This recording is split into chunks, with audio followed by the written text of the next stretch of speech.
My beloved child, listen closely to me now. Not with the ears of your body alone, but with the deeper hearing of your heart. This moment you are in right now is not ordinary. It is not random. It is not something you stumbled into by chance.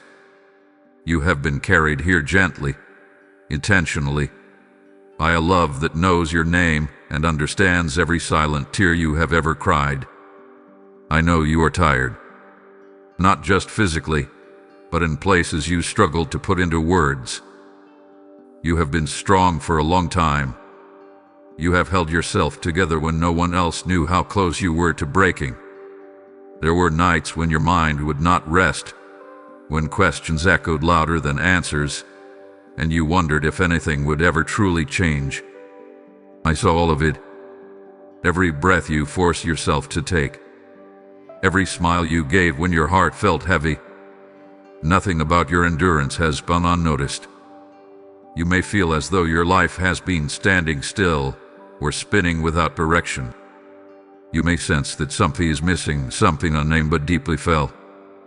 That quiet ache inside you, the one you try to ignore by staying busy or distracted, is not weakness. It is a signal. It is the stirring of your soul, responding to my presence, calling you into something new. You are not broken for feeling this way. You are being awakened. I want you to know this clearly. You are not late. You have not missed your moment. Even if your past feels messy, even if there are choices you wish you could undo, I have not been hindered by any of it. I am not limited by your mistakes, your fears, or your uncertainty. I work within the real story of your life, not an ideal version you think you should have lived. And right now, in this very moment, I am near. There is a shift beginning to take place, even if you cannot see it yet. Shifts do not always arrive with noise or drama. Often, they begin quietly, like a gentle turning inside your heart. A soft invitation. A pause that feels heavier than usual. That is what this is. I am asking you to stop running, stop bracing yourself for disappointment, and simply be here with me. You have carried questions about your purpose, your worth, your future. You have wondered if you matter as deeply as you hope you do. Hear me now, and let this truth settle into you. You are deeply known, and you are deeply loved. Not for what you produce, not for how well you hold it together, but for who you are right now, in this moment. Do not rush past this. Do not treat this as just another message, another voice in the noise of your day. There is something unfolding here that your heart has been longing for. Stay with me. Breathe. Let your guard down just a little. What is about to shift in your life does not begin with striving. It begins with listening. My precious one, I want you to settle into this truth gently, without resistance or fear. This moment was not an accident. You did not arrive here because you were bored, curious, or simply passing time. There are no random intersections when it comes to your life. Every step, every pause, every unexpected stop have been held within my awareness. Even when you felt lost, you were never unaccounted for. You may have thought that some seasons of your life were wasted, that certain years slipped through your fingers without meaning. But I see the full picture, not just the fragments you remember with regret. I see how each experience shaped your heart, softened your compassion, and prepared you to receive what you could not have held before. Nothing was meaningless. Nothing was overlooked. There were moments when you wondered why doors did not open when you knocked, why answers did not come when you prayed with sincerity. I was not ignoring you. I was protecting you. Timing is not about delay. It is about alignment. What arrives too early can wound instead of heal. What comes too late can feel like loss. I have been guiding you with precision, even when you could not feel my hand. Think back to times when something did not work out the way you hoped. Relationships that ended. Opportunities that dissolved. Plans that collapsed without explanation. At the time, they felt like failures.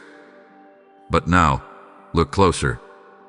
See how some of those endings spared you pain you were not meant to carry. See how certain paths would have required you to become someone you were never meant to be. I was not taking things from you. I was keeping you. You are here now because your heart is ready to hear what it could not hear before. Growth changes your hearing. Healing changes your vision.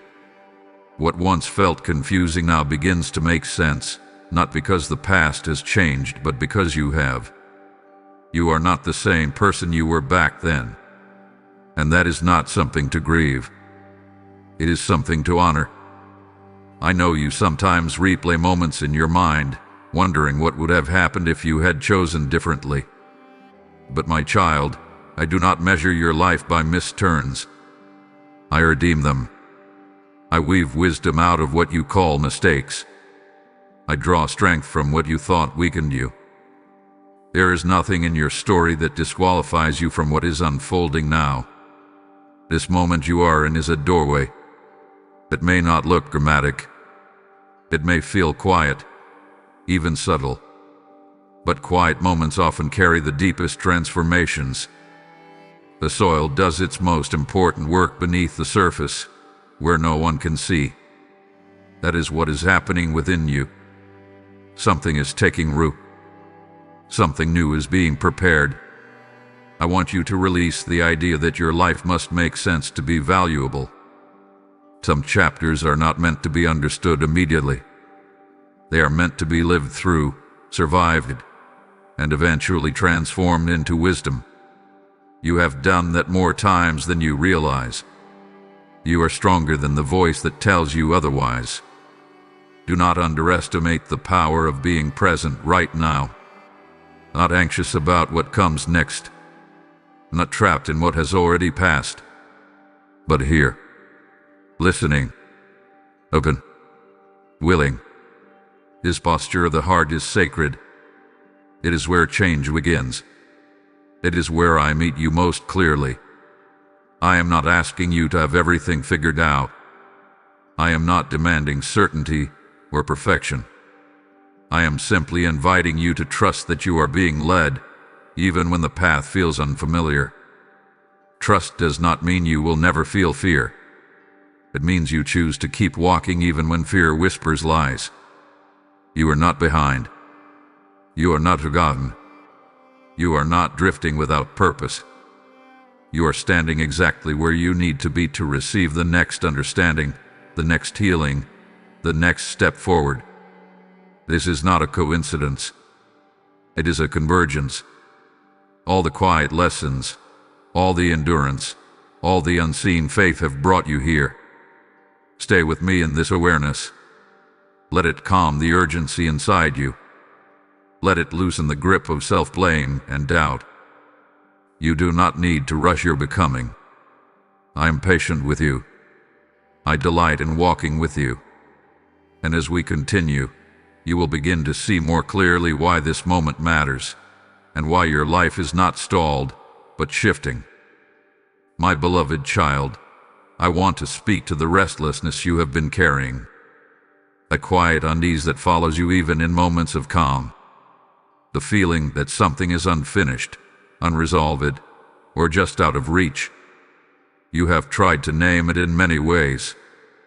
You have called it boredom, frustration, lack of motivation, or even failure. But it is none of those things. It has a deeper name, and it is not your enemy. This restlessness is the sound of growth pressing against old limits. It is your soul recognizing that you are no longer meant to fit inside the life you have been living the same way. When you outgrow a season, comfort begins to feel like confinement. Familiar routines lose their warmth. What once satisfied you now feels empty. This is not because you are ungrateful. It is because you are changing. You may have tried to silence this feeling. You stayed busy. You distracted yourself. You told yourself to be content, to stop wanting more, to stop questioning. But the restlessness returned, again and again, like a gentle knock that would not go away. That is because it is not asking for suppression. It is asking for attention.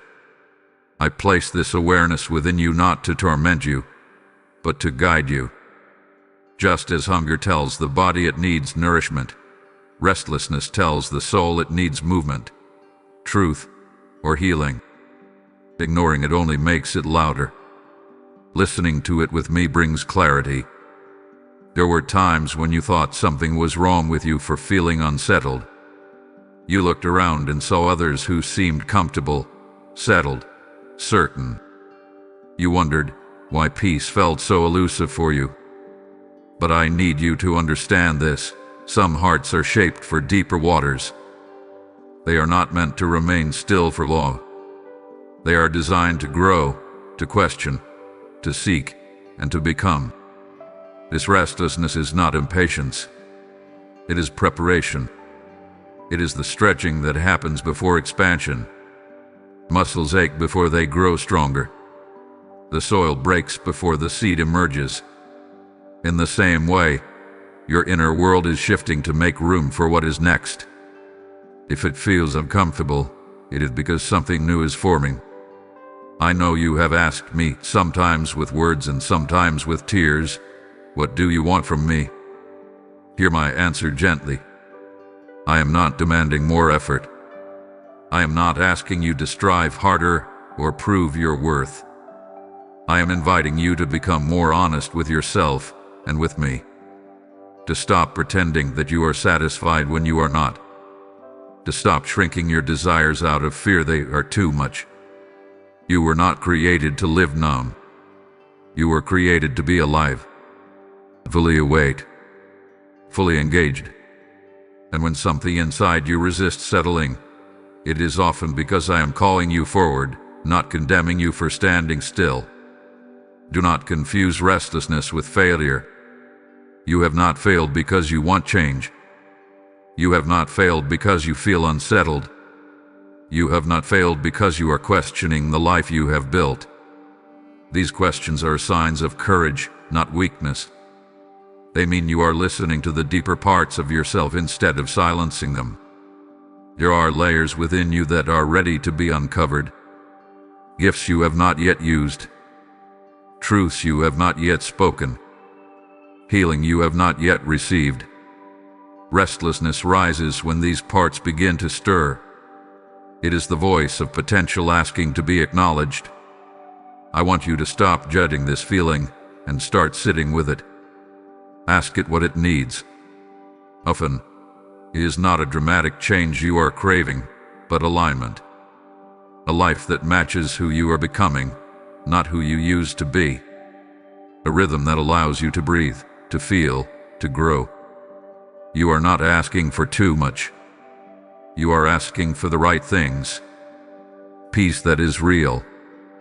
Purpose that feels honest. Love that does not require you to disappear. These longings were placed in you intentionally. I do not awaken hunger without preparing provision. Let this restlessness lead you closer to me, not further into frustration. Bring it into my presence instead of carrying it alone. I am not threatened by your questions. I welcome them. I am not distant from your confusion. I am near it, working quietly within it. You are not stuck. You are being stirred. And as we continue, you will begin to see that this inner unrest is not a sign that something is wrong with your life, but that something new is ready to begin. My dearest one, you may have noticed how your past has been rising to the surface lately. Old memories appearing without warning. Faces, conversations, moments you thought were long buried returning to your mind. You may have wondered why these things are resurfacing now, after you worked so hard to move forward. I want you to hear this clearly and without fear. This is not happening to hurt you. It is happening to heal you. When the past pulls at you, it is not always calling you backward. Often, it is asking to be understood differently.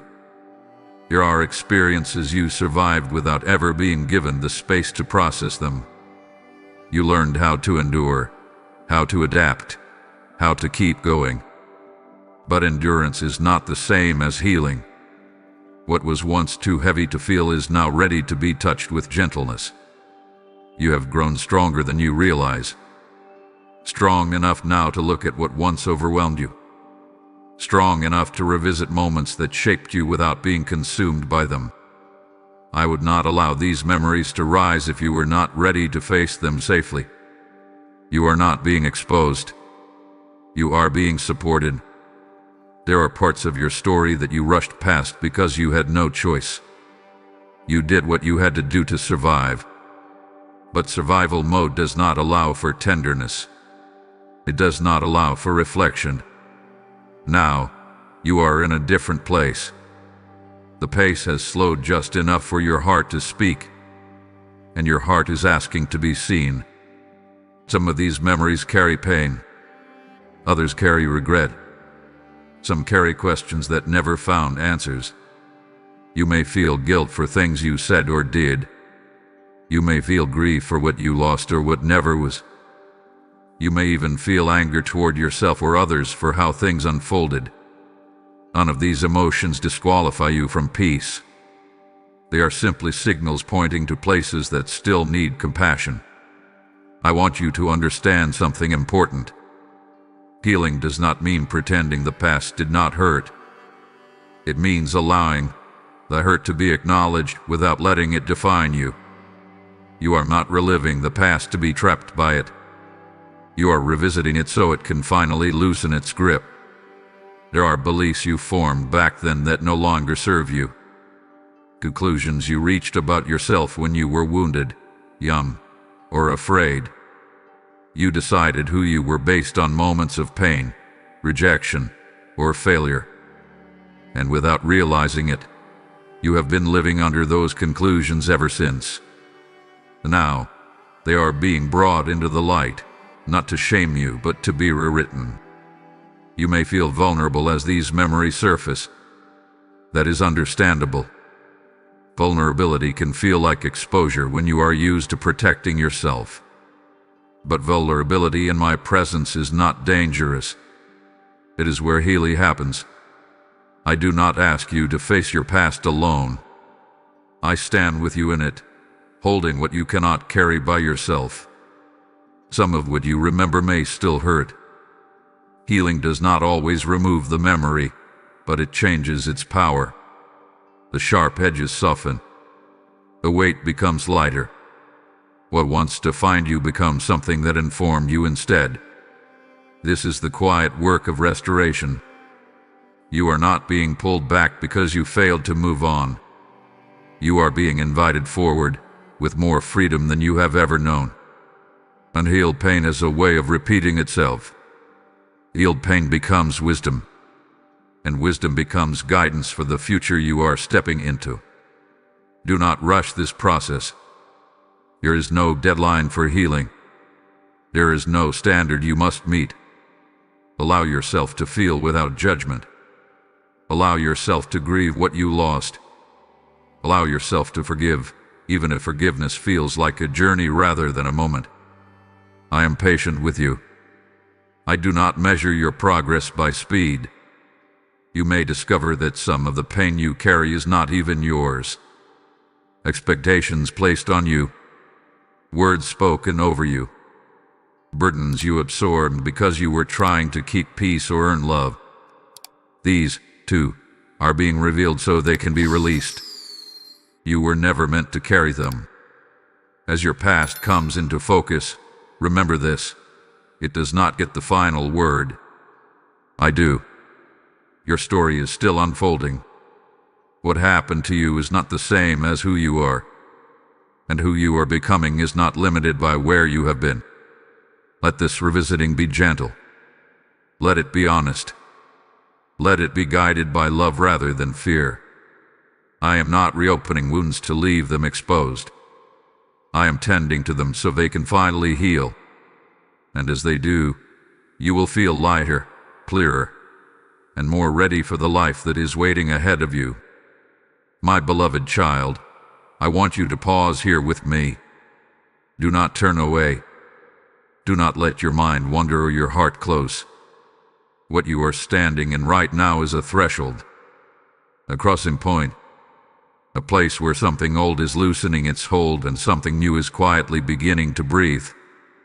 Moments like this are easy to miss, not because they are unimportant, but because they do not announce themselves with noise. You may feel a subtle tension inside you, as if you are standing between two worlds. One familiar, predictable, even if it was heavy. The other unknown, undefined, and therefore frightening. This tension is not a sign that you are doing something wrong. It is the feeling of transition. It is what happens when the soul is asked to choose trust over habit. I know part of you wants to retreat, to go back to what you know, to scroll past, tune out, or tell yourself you will deal with this later. That impulse is understandable. Thresholds require courage. They ask you to release what you have been gripping, even if what you were holding was hurting you. But hear me now. If you turn away here, you will not lose me, but you will delay the peace your heart has been craving. Stay with me. Stay present. There is a reason your attention is being held. There is a reason your spirit feels alert, as if something important is being said just beneath the surface. You are not imagining this. You are responding to alignment. This is a sacred pause, and what you choose in moments like this shapes more than you realize. You are not being forced forward. Love does not push. I am simply opening a door and inviting you to notice it. On one side is the life shaped by fear, self-protection, and old conclusions. On the other side is a life shaped by trust, truth, and deeper freedom. Crossing does not happen all at once. It begins with willingness. You do not need to know exactly what comes next. You do not need a detailed map or guaranteed outcomes. All that is being asked of you right now is attention, presence, a quiet yes in your heart that says, I am willing to see what you are showing me. That is enough to begin. I want you to understand how significant this moment is. Many people feel this stirring and ignore it. They numb it, distract from it, or talk themselves out of it.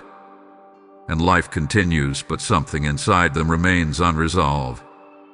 You are being given an opportunity to listen instead of silence, to lean in instead of turning away. Listen closely, because what unfolds from here will answer questions you have been carrying for a long time. Questions about why you feel the way you do, about where your life is headed, about whether change is truly possible for you. Do not rush ahead mentally. Do not disengage emotionally. Today, this is a conversation meant to be completed, not interrupted.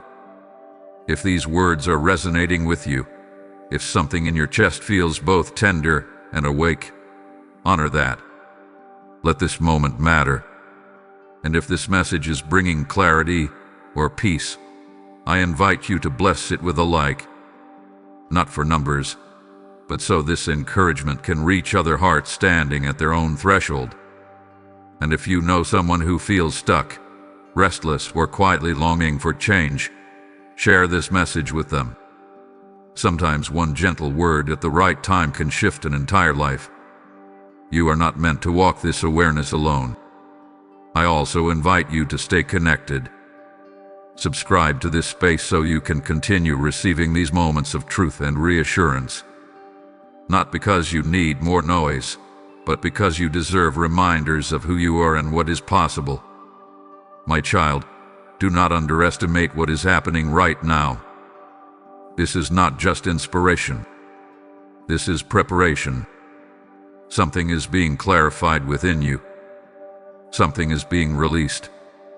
Something is being invited forward. but it requires your willingness to stay until the end of the journey. Remain here with me. Let the noise fade. Let the defenses soften. You are not on the edge of losing something. You are on the edge of stepping into a deeper alignment with who you truly are. Do not turn away. This threshold was placed here for you, and what comes next will make sense only if you keep listening. My beloved child, there has been a quiet voice speaking to you for a long time. Not loud, not demanding, not forceful. A gentle presence that rises in moments of stillness and often gets drowned out by the noise of your thoughts, your fears, and the expectations around you. You have heard it before, even if you did not know what to call it. And you have ignored it more times than you can count, not because you were careless, but because you were afraid. This voice does not rush you. It does not shame you. It does not accuse you. It does not push you into panic or urgency. That is how you can recognize it. It speaks with clarity, not pressure. It invites rather than demands. When you listen to it, you feel a strange mix of calm and challenge at the same time. Calm because it feels true. Challenge because it asks you to grow. You learned early how to listen to louder voices. The voice of survival. The voice of logic that says be careful. The voice of fear that says do not risk it. The voice of others who told you who you should be, how you should live, what was realistic for you. These voices were not always cruel. Many of them were trying to protect you. But protection can turn into limitation when it is never questioned. The quiet voice you have been ignoring does not come from fear. It comes from alignment. It knows who you are beneath the layers of adaptation and self-protection. It remembers the version of you that existed before disappointment taught you to be smaller, quieter, more cautious. This voice has been patient. It has waited while you learned what you needed to learn the hard way. You may have noticed it when you felt drawn toward something that made no logical sense. A desire to change direction. A pull toward healing. An urge to speak a truth you had been swallowing. A sense that something in your life needed to shift, even if you could not explain why. You talked yourself out of it. You told yourself it was impractical, unrealistic, or too late. But the voice did not leave. It simply grew quieter, waiting for you to be ready. I want you to understand something important. This voice is not here to disrupt your life recklessly. It is here to guide you back into alignment with who you are becoming. Ignoring it does not make it disappear. It only creates inner conflict. Listening to it brings peace, even when the path ahead feels uncertain. You have been taught to value certainty over truth, comfort over authenticity, approval over alignment. That is why listening feels risky. But every time you override that quiet knowing, you feel a little more disconnected from yourself.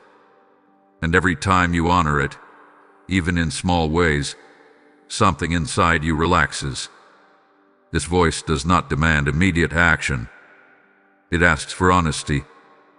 It asks you to admit when something no longer fits. When a relationship, a role, a pattern, or a belief has expired. Holding on to what no longer fits is exhausting. You have felt that exhaustion. It is not because you are weak. It is because you are outgrowing something. You are not meant to live in constant inner conflict. Peace is not the absence of challenge. It is the presence of alignment. And alignment begins when you stop dismissing the guidance you keep receiving. You do not need to have the entire future figured out to listen. You only need to take the next truthful step.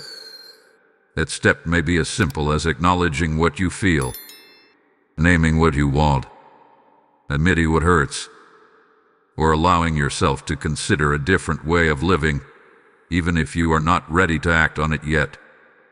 Listening does not mean leaping. It means being willing to hear. I am not speaking to you through chaos or fear.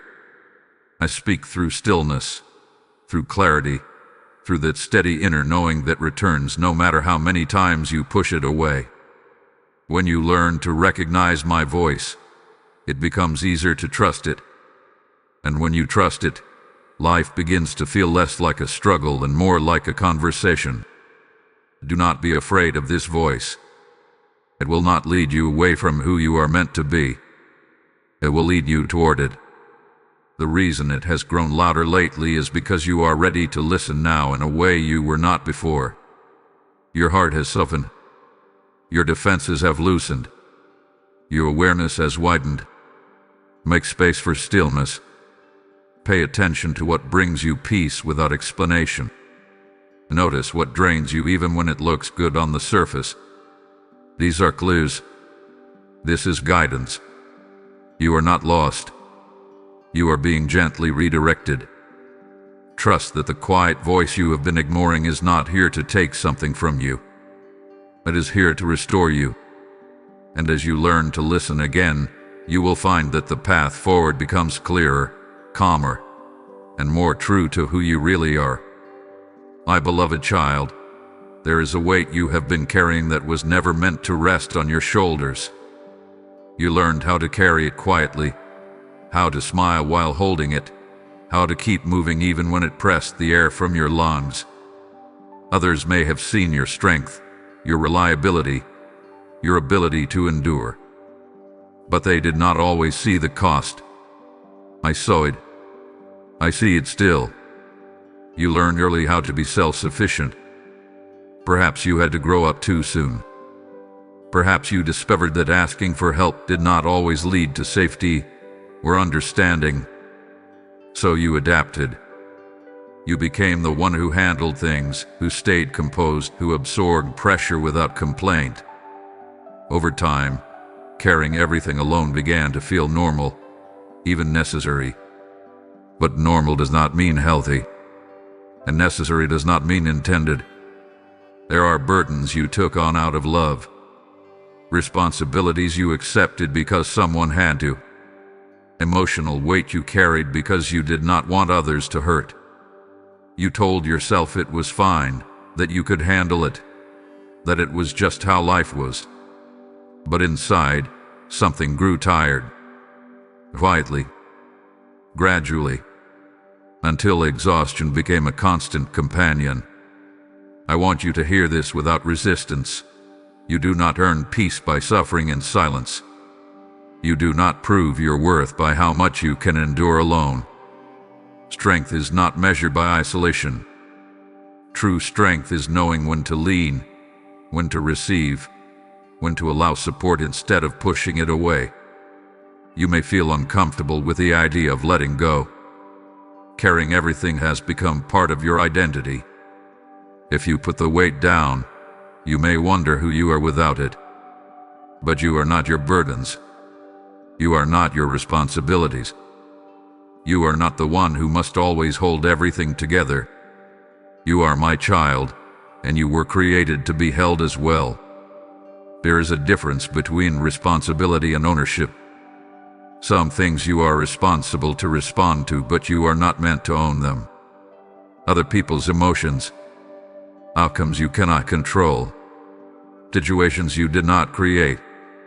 You have been carrying guilt for things that were never yours to fix. That guilt has shaped your decisions, your boundaries, your sense of rest. It has kept you tense even in moments of quiet. I am inviting you to begin setting these weights down, one by one. Not all at once. Gently. Honestly. Begin by naming what you have been holding. Acknowledge what has exhausted you. You do not need to minimize it. You do not need to justify it. Simply bring it into the light. What is named can be released. What is hidden continues to drain you. You were not meant to be your own source of strength. You were not designed to generate endless resilience without replenishment. Even the strongest structures need support. Even the most faithful hearts need rest. When you carry everything alone, you deny yourself the nourishment you were meant to receive. I know trusting others has not always been safe for you. I know letting yourself lean feels risky. But I am not asking you to place your weight on people who cannot hold it. I am asking you to place it on me. I do not drop what is given to me. I do not grow weary of your needs. I do not resent your vulnerability. I welcome it. There is relief waiting for you, but relief requires you release. You cannot receive rest while clinging to control. You cannot feel supported while insisting on standing alone. Letting go does not mean giving up. It means allowing yourself to be cared for. You may notice resistance rising inside you even as you hear these words. That resistance is not failure. It is habit. It is the part of you that learns survival through independence. Be patient with that part. Thank it for protecting you. Then gently remind it that you are safe enough now to choose a different way. You are allowed to ask for help. You are allowed to rest without earning it. You are allowed to admit that something is heavy. These permissions do not make you weak. They make you whole. You were never meant to live in constant strain. As you begin to release what you were never meant to carry, you will notice space opening inside you. Space to breathe. Space to feel. Space to hear my voice more clearly. The quiet strength that rises in that space is different from the strength you have known before. It is steadier, kinder, sustainable. You do not walk alone. You never have. Even when you felt isolated, even when no one else understood, I was with you, carrying what you could not see. And now, I am inviting you to let me carry more. You do not have to be strong here. You only have to be willing. My beloved child, there were moments when you felt held back, as if life kept placing obstacles in your path. You watched others move forward while you waited. You prayed, hoped, prepared, and still nothing seemed to happen. In those seasons, it was easy to believe you were being overlooked or forgotten. But I want you to see those moments through a different lens now. What you thought would delay with protection. There are outcomes you asked for that would have wounded you had they arrived too soon. There were paths you wanted that would have required you to abandon parts of yourself you were still learning to value. I was not withholding good from you. I was guarding you while you grew strong enough to receive it without losing yourself. Delay often feels like denial when you are inside it. Time stretches. Doubt whispers. You begin to question your worth, your calling, your ability to discern. But protection rarely announces itself. It often feels like frustration before it feels like relief. Only in hindsight do you begin to see how carefully you were being guided. Think of the relationships that did not work out, even though you wanted them to. At the time, the loss felt personal. But some connections were not aligned with the version of you that was forming. Some would have required you to shrink, to settle, to silence your truth. Letting them pass was not punishment. It was preservation. Think of the opportunities that slip away. The doors that closed without explanation. You questioned your timing, your effort, your worthiness. But some doors close because the room behind them is not safe. Some opportunities cost more than they give. You were spared from futures that would have drained you instead of nourished you. Protection does not always look gentle while it is happening. Sometimes it feels like being held in place while the world moves on. That kind of waiting can bruise the heart. I know how heavy it felt. I know how many times you asked why you had to wait when you were willing to try. I was listening every time. There is a wisdom that can only be formed through waiting. Not passive waiting, but the kind that reshapes your values, clarifies your boundaries, and deepens your self-trust. If everything had happened when you first wanted it, you might have received the outcome without the maturity to sustain it. Growth prepared you for longevity, not just arrival. You may still feel impatient with your timeline. You may still compare your path to others and wonder why yours has been slower or more complex. But your life is not a race. It is a becoming. Speed is not a measure of success. Alignment is. What you carry now is different from what you carried then. You have learned discernment. You have learned to listen inwardly. You have learned to recognize what costs you peace. These lessons were not optional. They were essential, and they could not be rushed. There were moments when you felt stuck, but you were actually being rooted. Roots grow in darkness. They grow quietly, without applause. But when the storms come, it is the roots that keep the tree standing.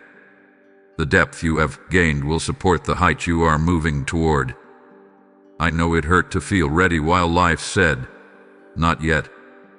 I know how tempting it was to force doors open or settle for less just to escape the waiting.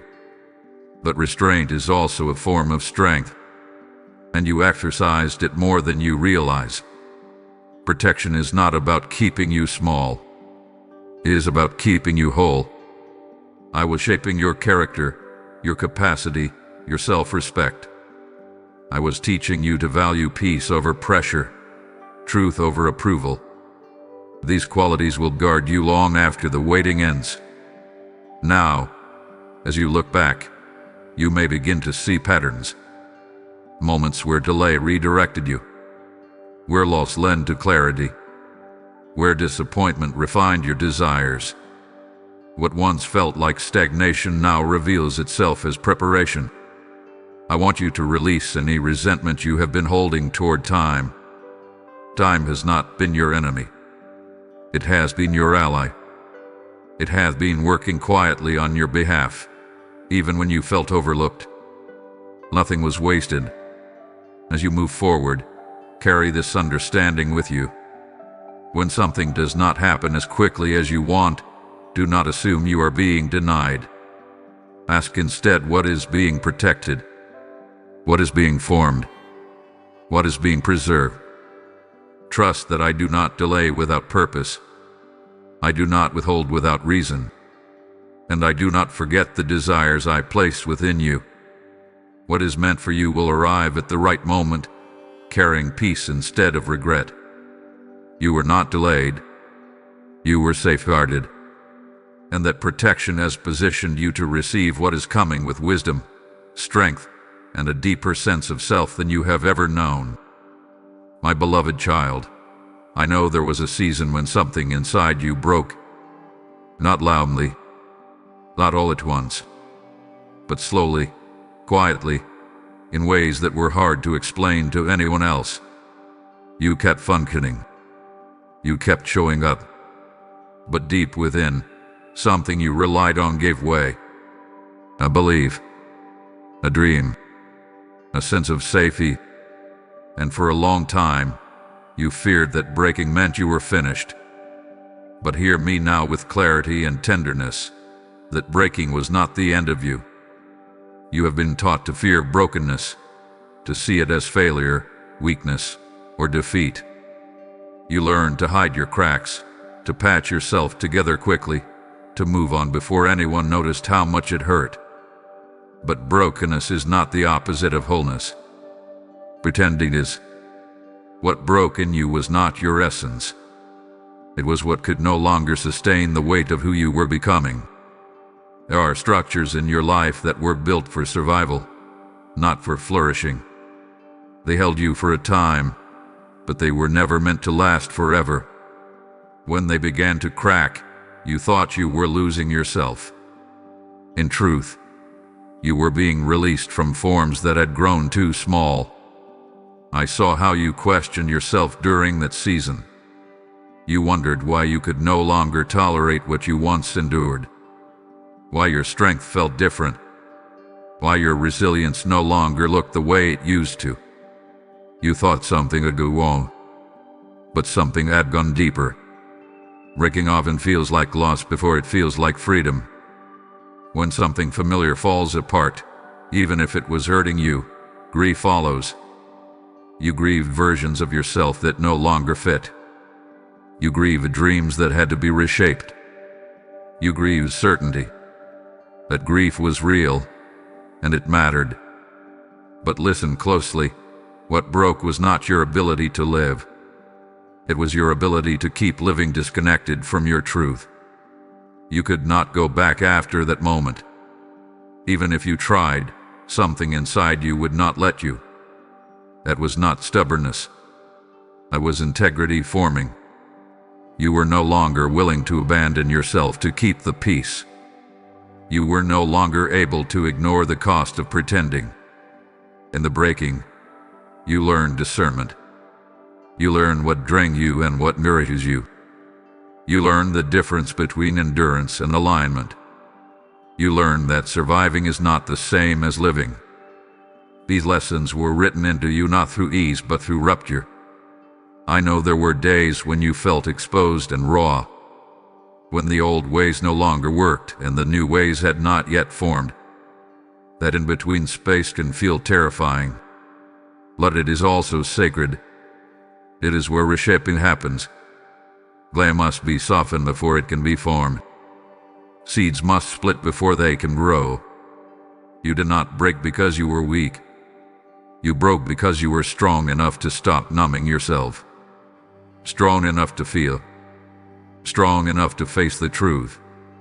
Strong enough to let what withfalls fall away. And look at you now. You may still feel tender. You may still carry scars, but you are more honest than you were before, more compassionate, more aware. You listen differently. You choose differently. You no longer glorify what costs you your peace. That is not damage. That is wisdom. Do not rush to label your breaking as something to be ashamed of. It was a passage, a necessary undoing. You could not have stepped into the next version of your life intact in the old way. What remained had to be refined. You are not defined by what fell apart. You are defined by what endured. Your capacity to love. Your ability to hope again. Your willingness to keep going even when you did not understand what was happening. These are the parts of you that matter most, and they are still here. I want you to stop telling yourself that the best of you existed before everything broke.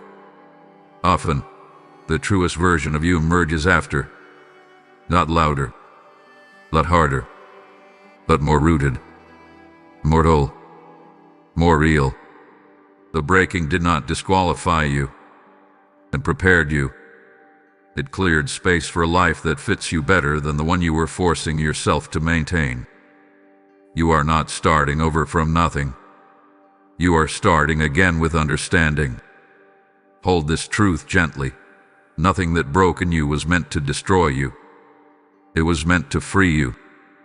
And as you continue forward, you will begin to see that what felt like an ending was actually the beginning of a life shaped less by fear and more by truth. My beloved child, there is a strength within you that you do not fully recognize yet. You tend to measure strength by how much you can endure without breaking, by how long you can keep going without rest, by how little you need from others. But that is not the strength I see when I look at you. The strength I see is quieter, deeper, and far more enduring than you realize. I see the strength it took for you to keep your heart open when closing it would have felt safer. I see the courage it took to feel deeply in a world that often rewards numbness. You have chosen, again and again, to remain human, to care, to hope, even when disappointment taught you how much it could hurt. That is not weakness. That is bravery. You have been strong in ways no one applauded, in ways that happened in silence. You have made choices no one else saw, choosing integrity over ease, truth over comfort. You have walked away from what did not honor you, even when staying would have been easier. You have stayed when leaving would have meant abandoning yourself. These decisions shape you more than you know. There were days when getting out of bed was an act of courage. Days when you carried invisible grief and still showed kindness to others. Days when you questioned your worth and still chose to do the next right thing. You dismiss these moments as small, as insignificant. But I count them. I honor them. They reveal the kind of strength that cannot be taught, only lived. You may look at others and assume they are stronger because they appear more confident, more certain, more accomplished. But strength is not always loud.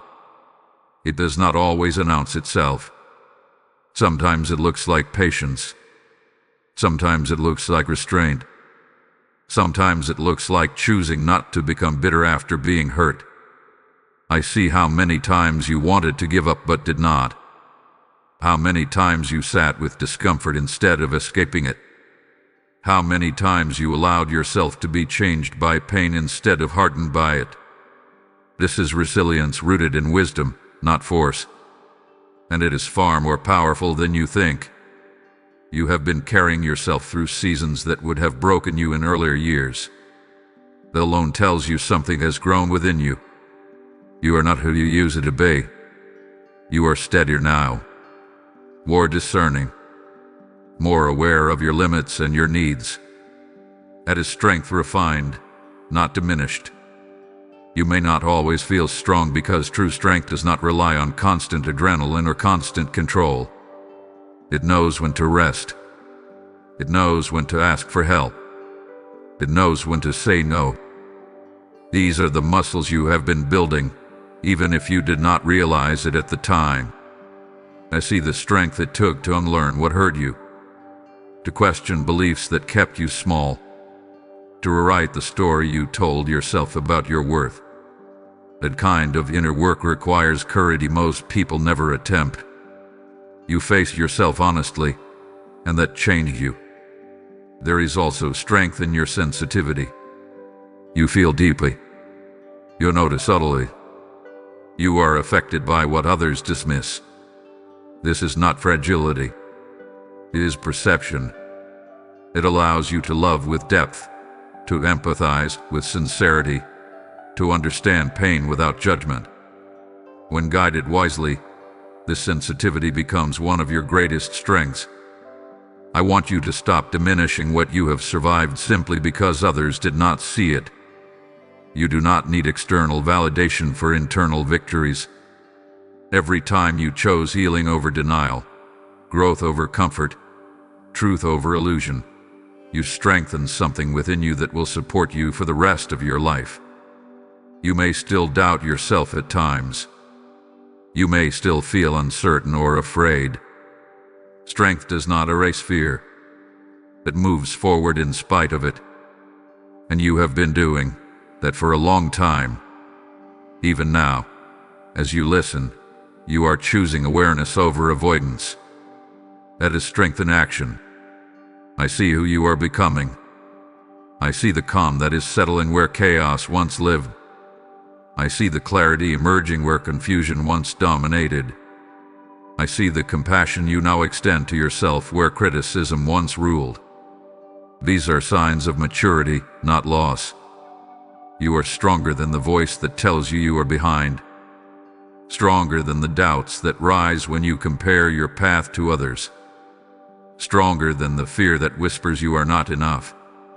You have already proven that by continuing to show up, to grow, to listen.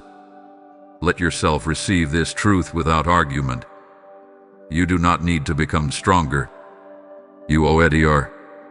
What you need now is to recognize it, to trust it, and to let it carry you forward with gentleness instead of force. My beloved child, I want to gently shift your gaze forward now. Not into fear, not into pressure, but into possibility. You have spent so much time looking back, trying to understand what happened, what went wrong, what shaped you. That reflection had its purpose. But now, I want you to see what is forming ahead of you. Not as a demand, not as a burden, but as an unfolding. You are becoming someone more rooted than you were before. Not because life has been easier, but because you have learned where to place your weight. You no longer lean entirely on external approval or fragile outcomes. You are learning to stand from within. That inner steadiness is new, and it is precious. You are becoming more honest with yourself. You no longer ignore the quiet signals of exhaustion or misalignment. You notice when something costs you your peace, and you pause instead of pushing through blindly. This awareness is not making you weaker. It is making you wiser. Wisdom is the ability to choose sustainability over urgency. You are becoming more discerning. You do not attach as quickly as you once did. You do not give your energy away without consideration. You are learning that not everything deserves access to your heart. This is not hardness. This is stewardship. You are protecting what is sacred within you. You are also becoming more compassionate, especially toward yourself. Where you once responded to mistakes with harsh judgment, you are beginning to respond with curiosity and grace. You ask what you can learn instead of how you failed. This shift is subtle, but it is powerful. It changes how you move through the world. There is a quiet confidence growing in you, even if you do not always feel it. It is not loud or performative. It does not need to prove itself. It comes from knowing that you have survived uncertainty before and can do so again. It comes from trusting that you will listen to yourself when something feels wrong. That kind of confidence does not shout. It settles. You are becoming someone who values peace more than appearances. You no longer want a life that looks good but feels empty. You are drawn toward what feels true, even if it requires change. This desire for authenticity is not rebellion. It is alignment. You are responding to the deepest part of who you are. You may still feel unsure at times. Becoming does not erase doubt. But notice how you handle doubt now. You do not panic the way you once did. You do not assume uncertainty means failure. You allow yourself to be in process. That patience with yourself is new, and it matters. You are becoming someone who understands that growth is not linear. You no longer expect yourself to heal perfectly or progress without setbacks. You know now that healing spirals, revisiting old places with new awareness. This understanding allows you to keep going without losing hope when old feelings resurface. There is also a deeper empathy forming in you. Because you have known pain, you recognize it in others without needing explanation. You listen more closely. You judge less quickly. You hold space instead of offering quick answers. This empathy is not draining you the way it once did, because it is now rooted in boundaries. You can care without caring. I want you to notice how your desires have changed. You may no longer crave the same things you once chased. What excites you now has more to do with meaning than validation, with depth rather than novelty. This is not loss. It is refinement. Your heart knows what matters more clearly now. You are becoming someone who can sit with silence without needing to fill it. Someone who can be alone without feeling abandoned. Someone who can rest without guilt. These capacities take time to form, and you have been forming them without realizing it. You are not becoming someone entirely new. You are becoming more yourself. The truest version of you has been emerging through every experience, every question, every quiet decision to choose growth over comfort. Nothing has been wasted. I want you to stop underestimating the work that has been happening inside you. Just because it did not come with applause does not mean it was insignificant. The most important transformations rarely are. As you continue forward, there will be moments when you are tempted to return to old patterns, old roles, old ways of relating. When that happens, pause. Remember who you are becoming. Not who you think you should be, but who you are being shaped into through wisdom, honesty, and grace. I am not rushing you toward a finish line. I am walking with you through a becoming. You do not need to force it. You do not need to perfect it. You only need to stay open to it. Trust that what is forming in you is good. Trust that it is strong enough to carry the life ahead of you. And trust that you are not late to this becoming. You are exactly where you need to be to receive it. My beloved child, I want you to stay with me here. Not heavy, not distracted, fully present. Because you are closer than you think. Closer to clarity. Closer to peace. Closer to the shift your heart has been sensing but could not yet name. What you have been feeling is not wishful thinking. It is proximity. You are nearing something real. I know there's a part of you that wonders if this awareness will fade once life pulls at you again.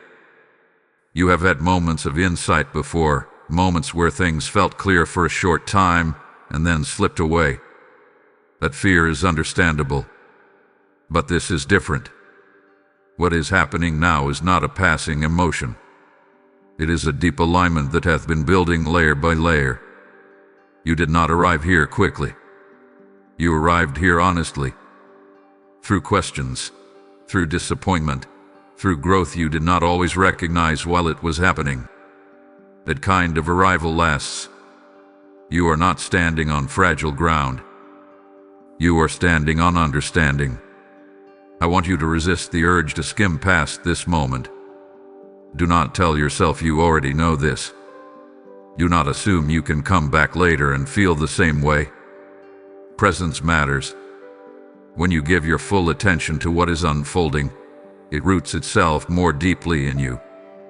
Stay with me, because what follows will help you make sense of the changes you have been experiencing internally. You may feel a quiet urgency now, not the anxious kind, but the knowing kind. A sense that something important is being revealed and you do not want to miss it. That is your spirit responding to truth. Honor that responds. Let it keep you here. You are closer than you think because much of the work has already been done. The unlearning, the softening, the willingness to listen instead of react. These are not beginnings. They are signs of maturity. What comes next is not about becoming someone else, but about stepping more fully into who you already are. I want to prepare you for what often happens at this point. When clarity approaches, doubt often grows louder. Old fears may try one last time to convince you that you are imagining things, that nothing will really change, that you should not hope too much. This is not a sign to stop. It is a sign that you are moving forward. Do not rush ahead mentally, trying to predict outcomes. Stay grounded in this moment. Let understanding unfold naturally. You are not required to make big decisions right now. You are being asked to listen, to remain open, to let truth settle before action follows. You are closer than you think to trusting yourself again, to believing that your inner guidance is reliable, to living from a place of peace rather than pressure. These shifts begin quietly, and then one day you realize you are responding differently than you used to. That realization is coming. Stay with me until the end of this journey. Not out of obligation, but because completion matters. There are threads being woven together here, and pulling away too soon leaves the pattern unfinished. What you are receiving now is meant to be experienced as a whole, not in fragments. If these words are bringing calm to your mind or lightness to your chest, acknowledge that. And if this message is helping you feel seen or understood, I invite you to bless it with a like. Not as a habit, but as a way of affirming that this moment mattered to you. If you know someone who feels restless, confused, or on the edge of change, consider sharing this message with them. You may be the bridge that brings clarity to someone else's life at the exact moment they need it.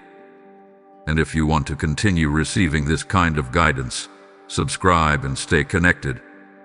Not because you need constant reassurance, but because reminders of truth help anchor what is already growing within you. My child, do not underestimate how close you are. You are not circling the same place anymore. You are moving forward, even if the movement feels subtle. The ground beneath you is shifting, aligning, settling. Remain here. Keep listening. What is ahead will not overwhelm you. It will meet you at the level of strength and wisdom you now carry. You are ready for what comes next, and staying present will help you recognize it when it arrives. My beloved child, as you draw closer to clarity, fear often steps forward with new urgency. Not because you are in danger, but because you are changing. Fear does not only appear when something is wrong.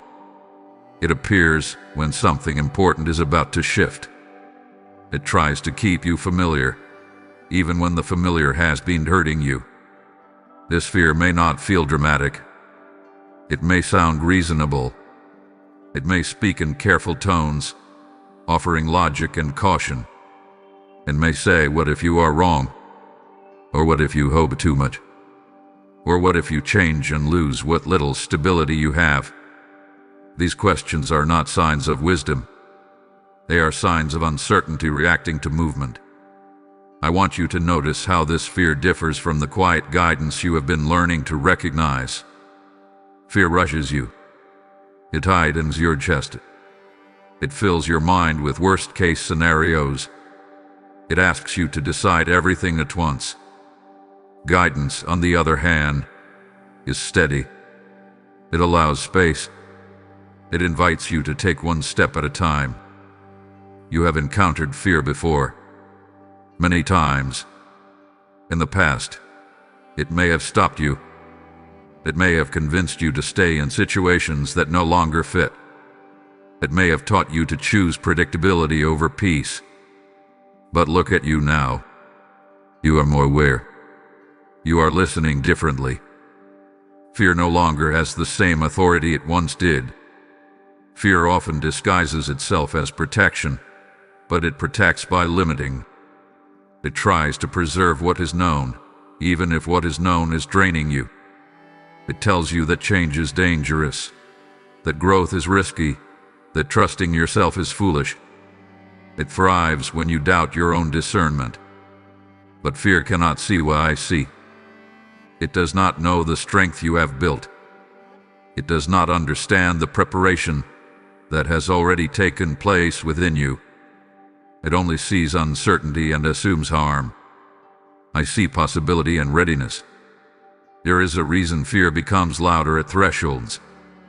It senses that its influence is about to diminish.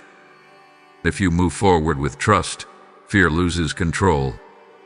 So it speaks urgently, hoping to distract you before you step through. I want you to understand that feeling afraid does not mean you should stop. It means you should slow down and listen more carefully. Fear is not a command. It is information. It tells you where you care, where you are vulnerable, where something matters to you. You can acknowledge fear without obeying it. Ask yourself what this fear is really protecting. Is it protecting your well-being, or is it protecting an old identity that feels safe because it is familiar? Is it warning you of real danger, or is it reacting to the discomfort of change? You are allowed to move forward gently. You do not need to leap. You do not need to prove anything. Courage does not require the absence of fear. It requires the presence of trust. Trust that you will respond wisely as you go. Trust that you can adjust if needed. Trust that you are not walking blindly. There may be voices from your past that echo through this fear. Words spoken over you. Moments where you were discouraged or dismissed. These voices learned how to sound like your own thoughts. But they are not truth. They are memories, and you are not required to live according to old narratives. You are not reckless for wanting more alignment in your life. You are not naive for believing things can change. You are not irresponsible for listening to your inner knowing. These labels belong to fear, not to wisdom. I am not asking you to ignore caution. Discernment matters. But discernment is not driven by panic. It is guided by peace. When something is right for you, it may still feel challenging, but it will not demand that you betray yourself. Notice how fear wants to freeze you in place. It wants you to pause indefinitely, waiting for certainty that will never fully arrive. But life does not require complete certainty to move forward. It requires willingness. You have already survived uncertainty. You have already navigated unknowns. You have already adapted and learned and grown. Fear tells you that you cannot handle what comes next, but your history tells a different story. Do not let fear decide for you at this point. You have come too far to surrender your direction now. You are not standing at the edge of danger. You are standing at the edge of growth. Stay aware. Stay grounded. Let fear speak, but do not let it lead. I am with you here, steady and present, guiding you through this moment with clarity and care. You are not being asked to eliminate fear. You are being asked to walk with trust beside it. And as you do, you will discover that fear loses its grip when it is no longer in control. My beloved child, there is a story you have been telling yourself for a long time. You did not choose it consciously. It formed slowly, shaped by experiences, disappointments, and the words spoken to you when you were still learning who you were. This story explained your pain, your limits, your expectations. It helped you make sense of what happened. But now, that story is being rewritten. The old story may have said that you are too much or not enough, that you must earn love by proving your value, that mistakes define you more than growth, that your past sets the ceiling for your future. These ideas did not come from truth. They came from moments when you were hurt, misunderstood, were left without the support you needed. You repeated that story so often it began to feel factual. You adjusted your choices around it. You filtered opportunities through it. You lowered your expectations to match it. And without realizing it, you began living in alignment with a narrative that was never meant to be permanent. I am not erasing your past. I am reinterpreting it. There is a difference. What you lived through matters. Your pain matters. But the meaning you assign to those experiences is not the only meaning available. What once looked like failure can now be seen as formation. What felt like rejection can now be understood as redirection. What seemed like weakness can now be recognized as sensitivity that needed protection, not punishment. The story I am rewriting does not deny your struggles. It honors them without allowing them to define you. It acknowledges what you survived while freeing you from the conclusions you drew when you were in survival mode. You learned to tell yourself certain things to cope. You told yourself not to expect too much, so disappointment would hurt less. You told yourself to stay quiet, so you would not be rejected. You told yourself to handle everything alone, so you would not be let down. These strategies help you endure, but you are not meant to live by them forever. The new story is gentler, but it is also truer. It says that you are allowed to want more alignment without being ungrateful. It says that your needs are not inconveniences. It says that growth does not require self-punishment. It says that you can be both healing and hopeful at the same time. This rewriting does not happen overnight. It happens moment by moment, choice by choice. Each time you speak to yourself with compassion instead of criticism, the story changes. Each time you pause instead of pushing, the story changes. Each time you choose honesty over habit, the story changes. You may notice resistance when the new story begins to form. The old narrative feels familiar, even when it hurts. The new one may feel uncertain, even when it brings relief. That resistance does not mean the new story is wrong. It means you are unlearning something that has been with you for a long time. Be patient with yourself here. You are not required to believe the new story perfectly. You are only asked to make space for it. Let it sit beside the old one for a while. Notice how it feels in your body. Notice how it softens your breath instead of tightening it. The story I am writing with you does not rush you toward an ideal version of yourself. It allows you to be real. It makes room for rest. It honors process. It understands that healing and becoming are not linear journeys. In this new story, you are not defined by what went wrong. You are defined by how you learned, how you adapted, how you kept your heart open even when it would have been easier to close it. Your resilience is not accidental. It is evidence of something strong and good within you.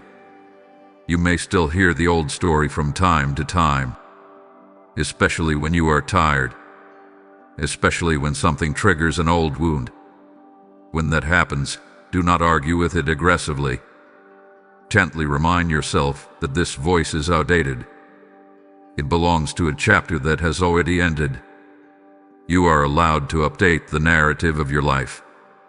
You are allowed to tell a story that includes hope, growth, and self-respect. You are allowed to see yourself as someone in motion, not someone stuck. I am with you in this rewriting. I am not imposing a story on you. I am revealing what has always been true beneath the layers of fear and adaptation. You are not a mistake trying to become worthy. You are a life unfolding with intention. As this new story takes shape, you will notice changes in how you speak, how you choose, how you respond to challenges. These are signs of alignment, not loss. You are not becoming someone else. You are finally seeing yourself more clearly. Let the story continue to change. Let it become kinder. Let it become truer. You do not have to rush this chapter. We are writing it together, one honest moment at a time. My beloved child, there are moments you look back on and wish you could have learned without the pain, without the loss, without the long nights of confusion and regret. You may wonder why certain lessons came through difficulty instead of ease, why wisdom had to be earned through struggle. I want to speak to that gently now, without judgment and without minimizing what you endured. Some lessons cannot be understood intellectually. They must be embodied. They must be lived through, felt, tested, and integrated. If you had been told certain truths before you were ready, they would have sounded like advice, not understanding. Experience gave those truths weight. It gave them roots. You learned the hard way not because you were stubborn or slow, but because your heart needed depth, not just information. You needed to feel the cost of certain choices so you could truly value something different. You needed to experience what misalignment felt like so you would recognize peace when it arrived. There were warnings you did not heed, signs you overlooked, instincts you questioned. When you remember those moments, be careful not to shame yourself. You are learning discernment. Discernment is not formed in perfection. It is formed through contrast. You now know what does not work for you because you lived it. You may wish someone had protected you more, guided you better, or intervened sooner. That longing makes sense. But there are forms of wisdom that cannot be handed down. They must be discovered from the inside. And once discovered, they cannot be taken from you. The lessons you learned the hard way shaped your boundaries. They taught you where to stop giving, where to start listening, where to walk away even when your heart resisted. These boundaries are not walls. They are clarity. They allow you to love without losing yourself. You learned empathy through pain. You understand now how quickly someone can be overwhelmed, how silently people struggle. This empathy did not come from theory. It came from lived experience. It allows you to meet others with patience rather than judgment. That is not a small thing. You also learn resilience. Not the kind that glorifies suffering, but the kind that knows how to adapt, how to rise, how to rebuild without becoming hardened. You discovered that you could survive disappointment and still hope again. That you could be hurt and still remain kind. That knowledge lives deep within you now. There were moments when you thought you were failing, when in truth you were learning. Growth rarely feels like growth while it is happening. It often feels like confusion, disorientation, or loss. Only later do the pieces come together, revealing what was being formed beneath the surface. Do not regret the pace of your learning. You did not miss a shortcut. The path you walked shaped you in ways a smoother road never could. The wisdom you carry now is grounded. It is realistic. It is compassionate. It does not rely on illusions. You may see others who seem to have learned easily, who avoided certain mistakes, who moved forward without the same level of struggle. Do not compare your path to theirs. Depth takes time, and depth allows you to hold more, to see more, to understand more. The hard lessons also taught you humility. You know now that you do not have all the answers, and you are comfortable with that. You ask better questions. You listen more carefully. You remain open. This openness keeps you growing. You learn discernment through disappointment. You learn self-respect through regret. You learn patience through waiting. None of these lessons were pleasant, but all of them were formative. They shaped your character in ways comfort never could. I want you to release any shame you carry about how you learned. There is no hierarchy of wisdom. There is only lived truth. And the truth you carry has been earned honestly. You did not avoid the work. You walked through it. You are not behind because your lessons came through struggle. You are prepared. You understand the terrain of your own heart. You know your limits and your strengths. This self-knowledge will guide you far more reliably than borrowed certainty. As you move forward, you will notice how these lessons support you. You will recognize red flags sooner. You will trust your instincts more. You will choose alignment over approval. These are the fruits of hard-earned wisdom. Be gentle with your past self. They were doing the best they could with what they knew at the time. And be grateful for the understanding you carry now. It did not come easily, but it came fully. You did not learn the hard way because you were meant to suffer. You learned that way because you were meant to grow deep roots. And those roots are now supporting a life that is wiser, steadier, and more aligned than ever before. My beloved child, I want you to hear this slowly and let it settle deep within you. You are allowed to begin again. Not because you failed, not because you were wrong, but because growth sometimes requires renewal. Beginnings are not admissions of defeat. They are acknowledgments of truth. And truth has a way of freeing what has been trapped in old expectations. You may carry a quiet belief that starting again means you wasted time, that it erases progress, that it proves you did not get it right the first time. But life is not a single straight line that must be followed perfectly. It is a living thing, responsive and adaptive. Some paths only reveal their limits once you have walked them. Beginning again does not mean you discard everything you have learned. You take your wisdom with you. You take your discernment, your boundaries, your deeper understanding of yourself. This is not a reset to ignorance.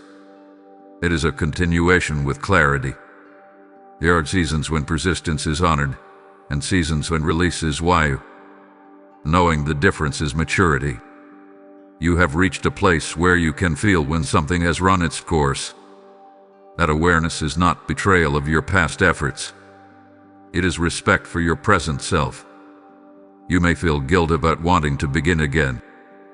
Guilt for changing your mind. Guilt for outgrowing commitments. Guilt for no longer fitting into roles others still expect you to play. But guilt is not a reliable guide here. It often speaks on behalf of fear, not truth. You are allowed to change because you are alive. You are allowed to choose differently because you have learned more. You are allowed to honor who you are becoming without apologizing for who you used to be. Beginning again may look small from the outside. A quiet shift in how you spend your time. A different way of speaking to yourself. A boundary where there used to be obligation. These are beginnings too. They do not require announcements. They only require honesty. There is a tenderness that comes with starting over. Vulnerability. Uncertainty. The feeling of stepping into open space without guarantees. But there is also lightness there. The relief of no longer forcing yourself to continue something that no longer aligns. I know you worry about judgment, about what others will think, about being misunderstood. But your life is not meant to be lived as an explanation. It is meant to be lived as an expression of truth. Those who are meant to understand will. Those who do not are responding to their own fears. Beginning again does not erase your history. It integrates it. Everything you lived through becomes context, not a cage. You are not starting from nothing. You are starting from experience. You may also fear that beginning again means facing uncertainty you had finally learned to tolerate. But uncertainty is not the enemy. Stagnation is. You can handle not knowing. You have done that before. What drains you is knowing something is wrong and stay anyway. You are allowed to choose a new direction even if the old one made sense once. You are allowed to release plans that no longer fit the shape of your heart. You are allowed to rest, to reassess, to realign. There is no expiration date on renewal. You did not miss your chance to change. You did not wait too long. You did not use up your opportunities. Life responds to honesty at any stage. I want you to stop framing your life in terms of final decisions. Few things are truly final. Most are chapters. And chapters end so new ones can begin. Ending a chapter does not diminish the story. It deepens it. Beginning again also means allowing yourself to approach life with curiosity instead of judgment. To ask what feels right now, not what once did. To listen to your present needs instead of living by past commitments. You do not need to rush into a new identity. Beginnings can be gentle. They can unfold gradually. You are not required to reinvent everything at once. Take the next honest step. That is enough. You are not betraying your past by choosing differently now. You are honoring the growth that past made possible. You survived. You learned. You changed. Let the change lead you somewhere new. I am not disappointed in you for needing to begin again. I delight in your courage to do so. Beginnings are sacred. They carry hope, humility, and openness, and you are allowed to step into them without shame. Let yourself begin again, my child. Not from fear, but from truth. Not from exhaustion, but from clarity. This new beginning is not an escape from who you were. It is an embrace of who you are becoming. My beloved child, I want you to imagine, just for a moment, what it would feel like to breathe without strain, to wake without that familiar heaviness pressing on your chest, to move through your day without bracing yourself for what might go wrong. That weight you have been carrying for so long has felt normal to you, but it was never meant to be permanent. And now, it is reaching its end. You did not choose this weight consciously. It gathered over time. Expectations you felt you had to meet. Responsibilities you felt you could not put down. Emotions you felt you had to manage alone. You became so accustomed to holding everything together that you forgot what it felt like to be supported. Some of this weight came from trying to be strong for others. Some came from trying to prove yourself. Some came from fear of disappointed, fear of failing, fear of being misunderstood. Each fear added another layer, another quiet burden you carried without complaint. You told yourself it was just how life was. But hear me clearly now, this weight is not your identity. It is not a requirement. It is not a measure of your value. It is something you picked up because you cared, because you adapted, because you survived. And because it was learned, it can be released. You may not even realize how heavy it has been until you begin to let it go. Often, we do not recognize the strain until relief begins. Your body knows. Your spirit knows. That constant tiredness, that low-level anxiety, that sense of always being on even when nothing is happening, these are signs of a load that has gone on too long. I am not asking you to drop everything suddenly or dramatically. Release is a process. It begins with permission. Permission to rest without guilt. Permission to say no without explaining. Permission to stop carrying what was never yours to hold. There are worries you have been rehearsing over and over, believing that vigilance would keep you safe. But constant worry does not protect. It exhausts. There are responsibilities you have assumed out of loyalty, even when they cost you your peace. Loyalty is beautiful, but not when it requires self-erasure. I want you to notice how often you anticipate problems that have not happened yet. How often you prepare for disappointment before it arrives. This is not wisdom. It is a habit formed by past pain, and habits can be unlearned. The weight ends here not because everything in your life suddenly becomes easy, but because you no longer have to carry it alone. You no longer have to manage every outcome. You no longer have to be the sole keeper of everyone's stability, including your own. You are allowed to trust that things can unfold without your constant control. You are allowed to step back and let life breathe. Letting go does not mean neglect. It means balance. It means recognizing what is yours to do and what is not. You may feel a sense of loss as you release this weight. Strangely, carrying it may have given you a sense of purpose or identity. If you are not the one holding everything together, who are you?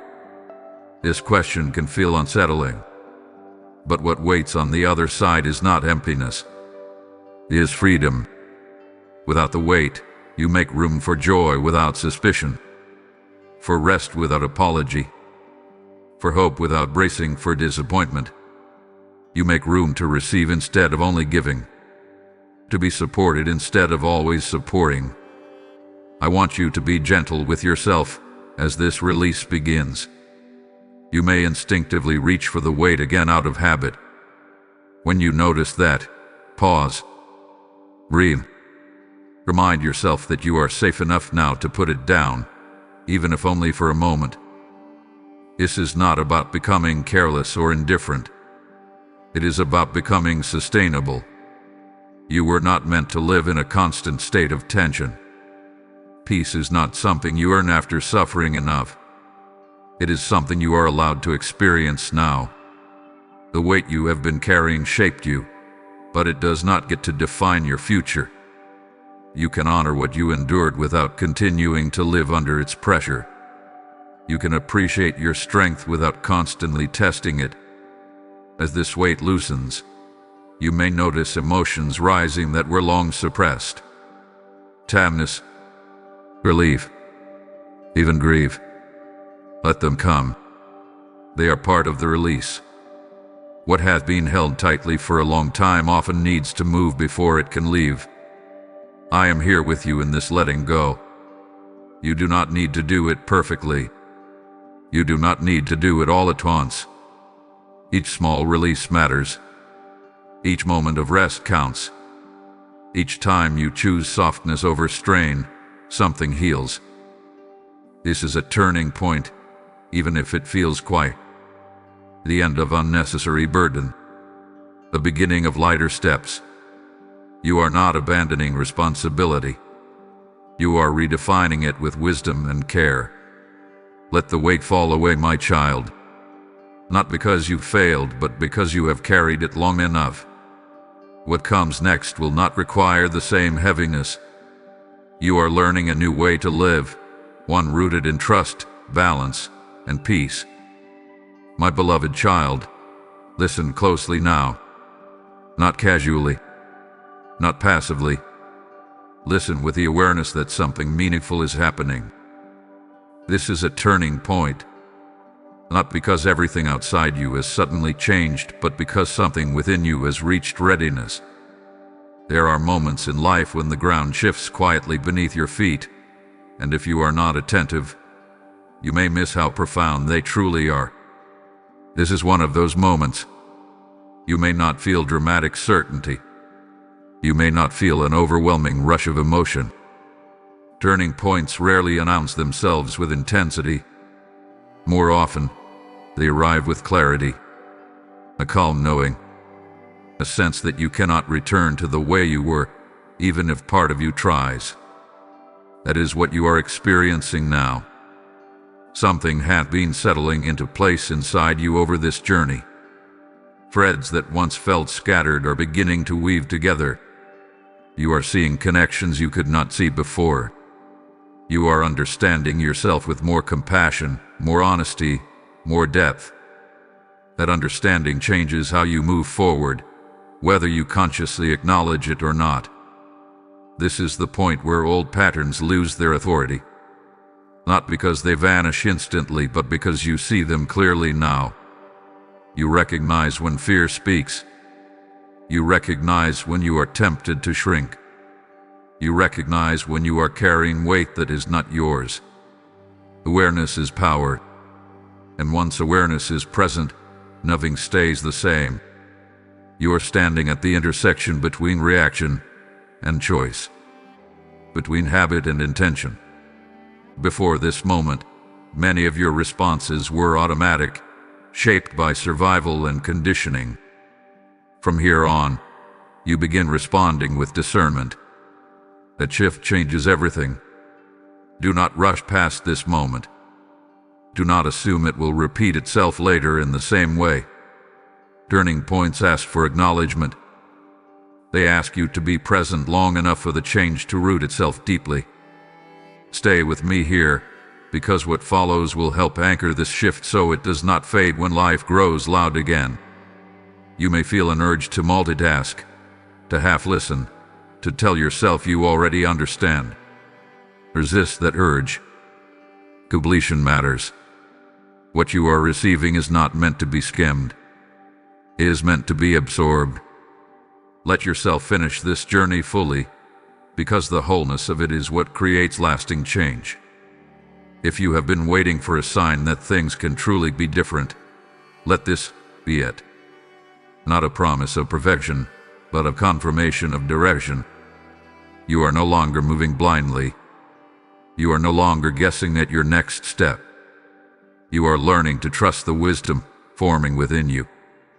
This turning point is also about commitment, not to an outcome but to yourself, to your healing, to your truth, to the life that feels aligned rather than merely acceptable.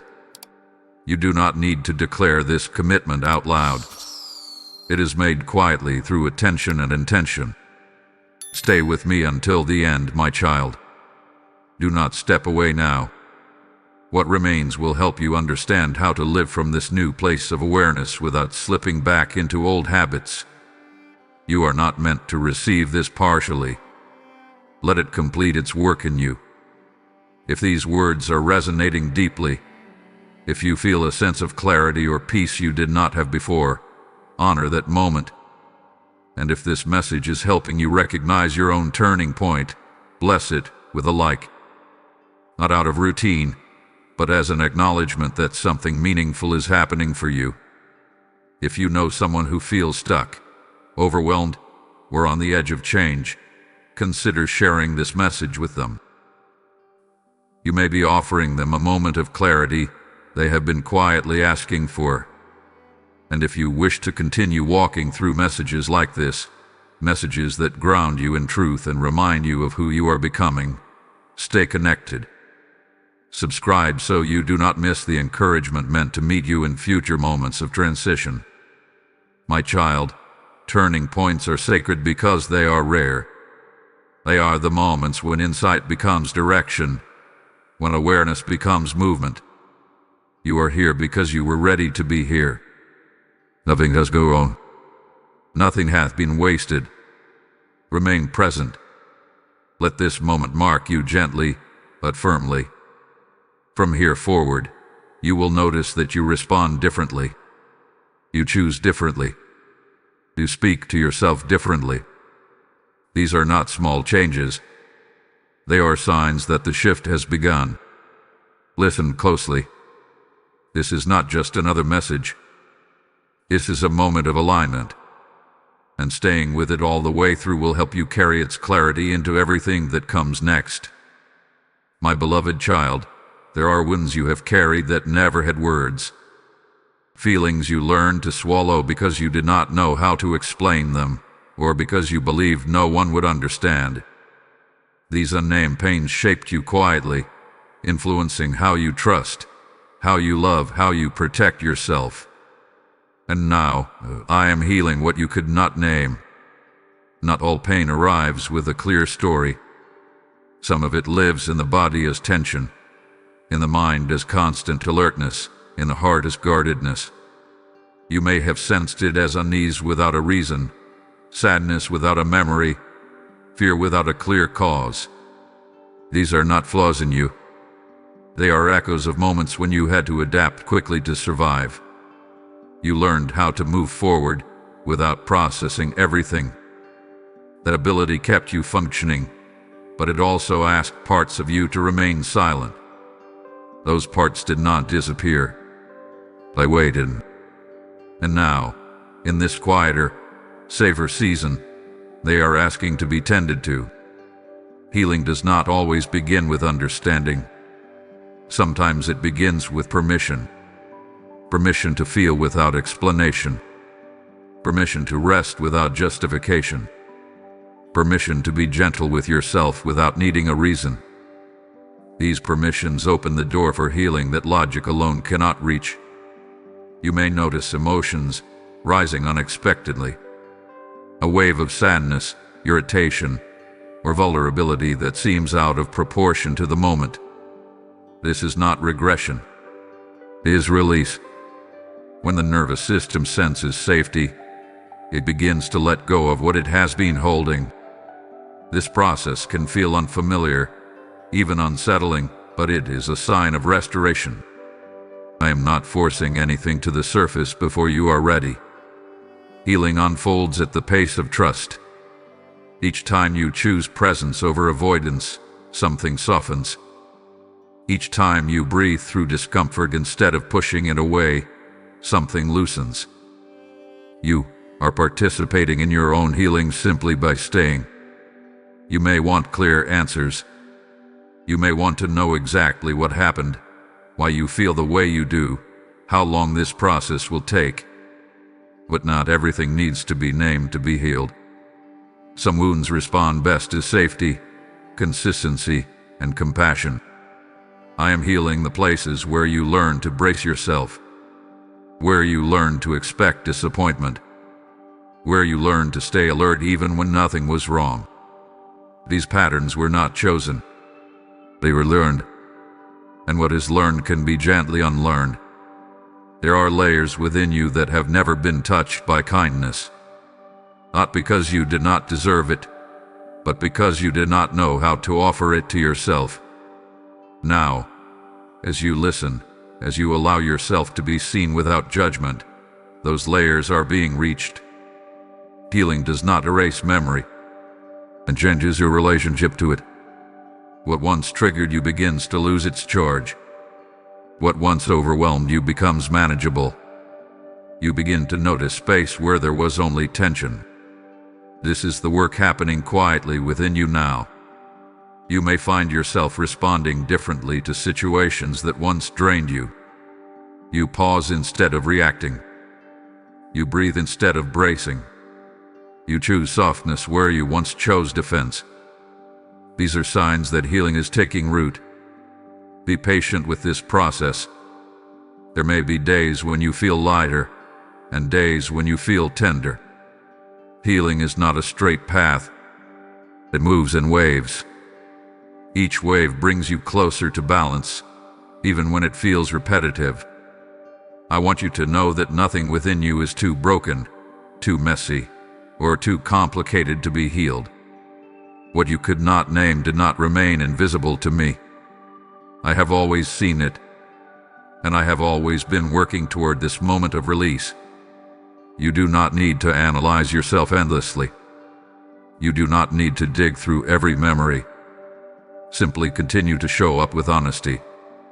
Continue to rest when you are tired. Continue to listen when something inside you asks for care. The healing happening now will change how you experience life. Not all at once, but gradually.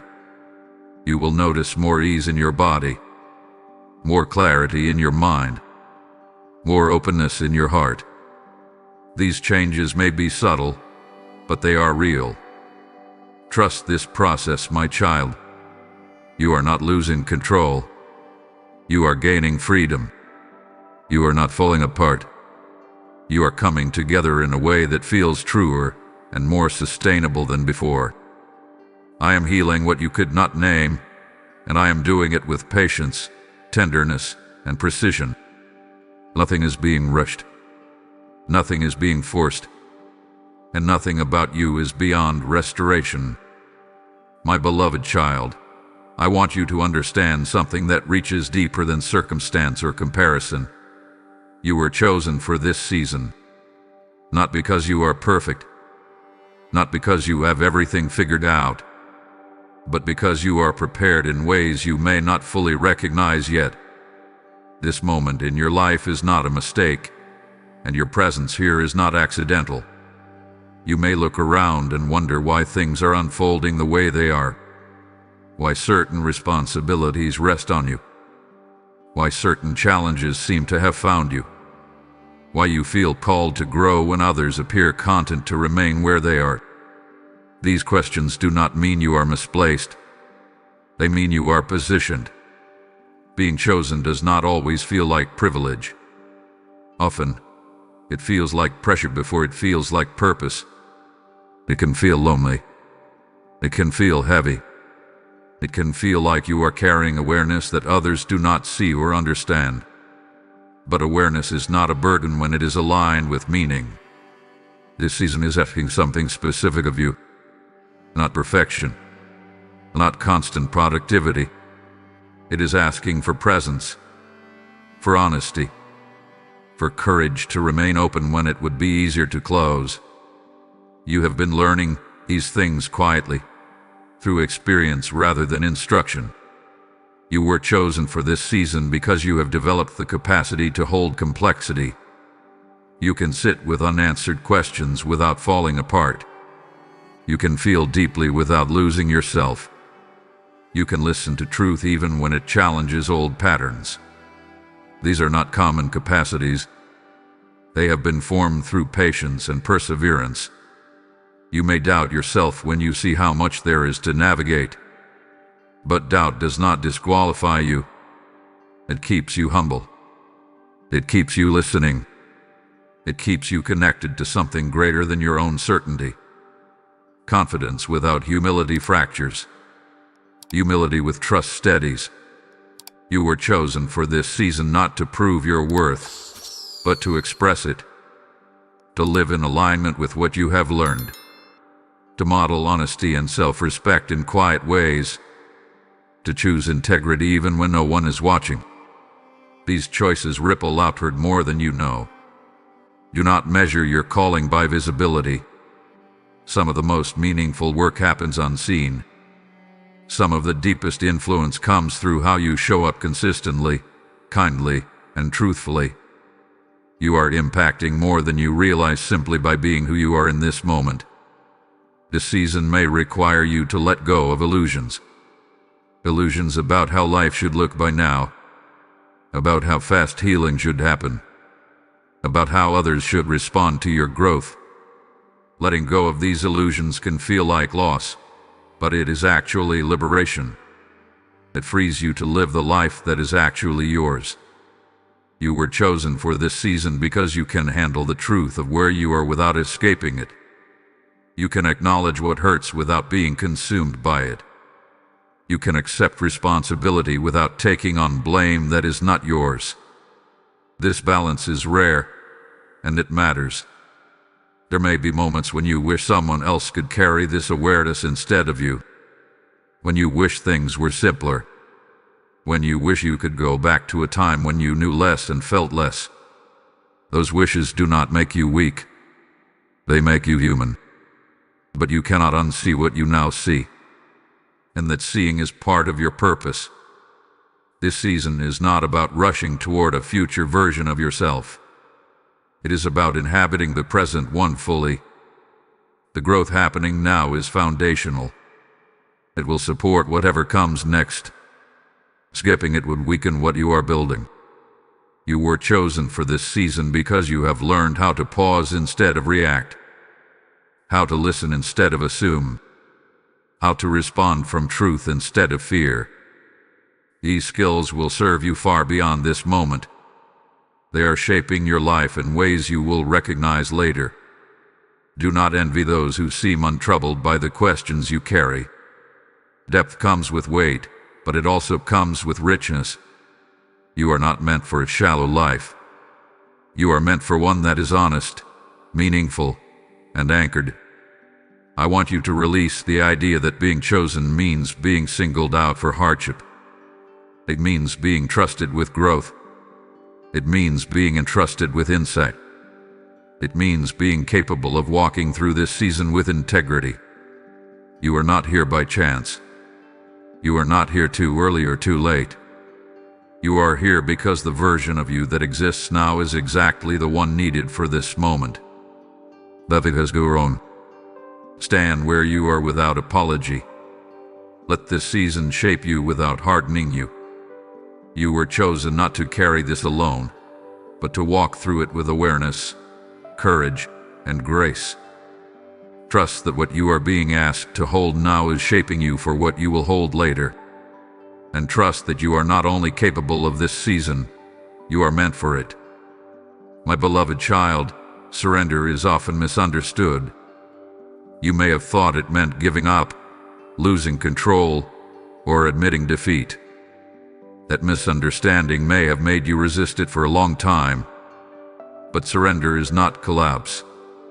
It is alignment.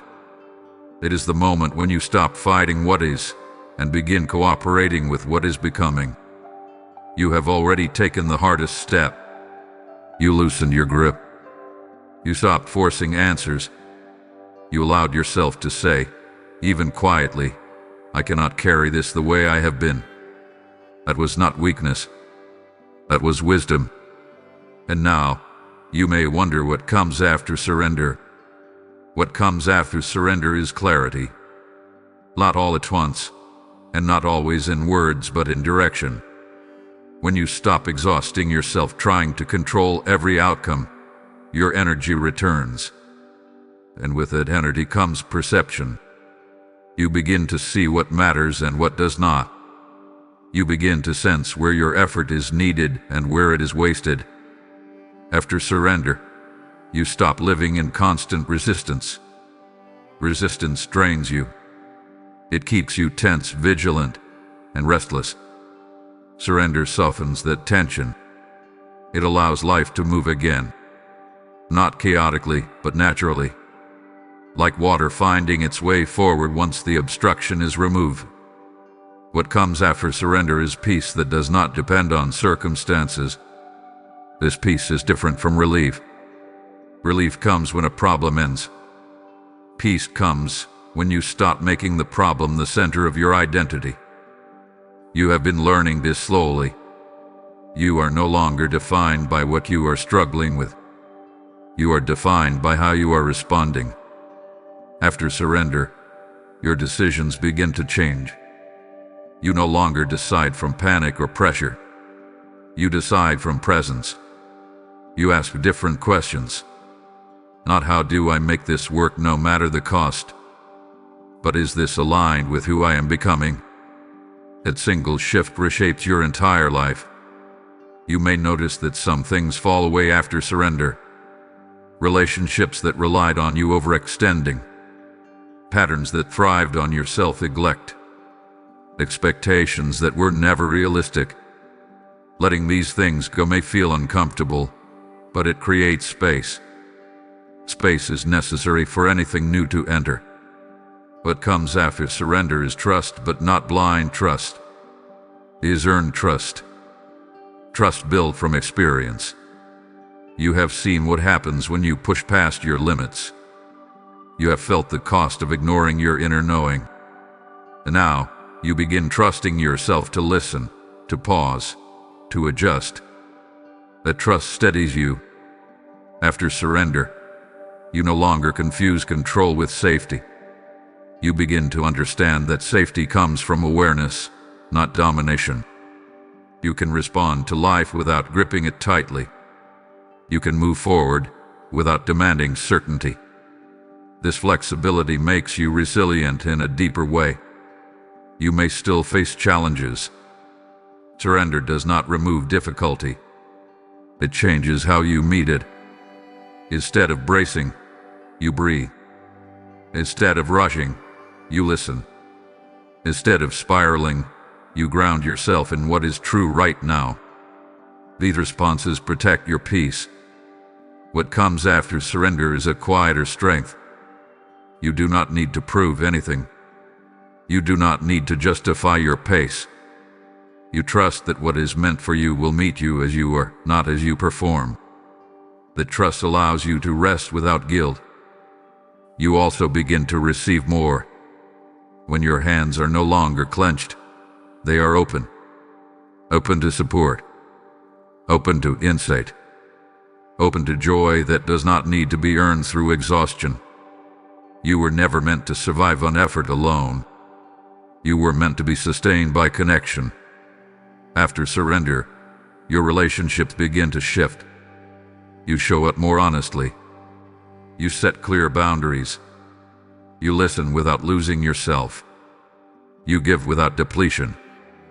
This may change dynamics, but it brings authenticity. And authenticity is the foundation of peace. You may notice moments of grief after surrender. Grief for who you thought you had to be. Grief for how long you struggled alone. Allow that grief. It is part of the release. It does not mean you regret surrender. It means you are honoring what it cost you to arrive here. What comes after surrender is not immediate certainty. It is steady alignment. A sense that even when you do not know the next step, you know how to take it. Totally. Honestly. With care. You are no longer fighting yourself. That is what has changed most. And when the inner conflict ends, life becomes quieter, clearer, and more manageable. Stay here, my child. Let surrender continue its work. You do not need to rush the next phase. What comes after surrender unfolds naturally, guided by the truth you are now willing to live by. My beloved child, there were doors you pushed against with all your strength. Doors you knocked on repeatedly, hoping persistence would be enough.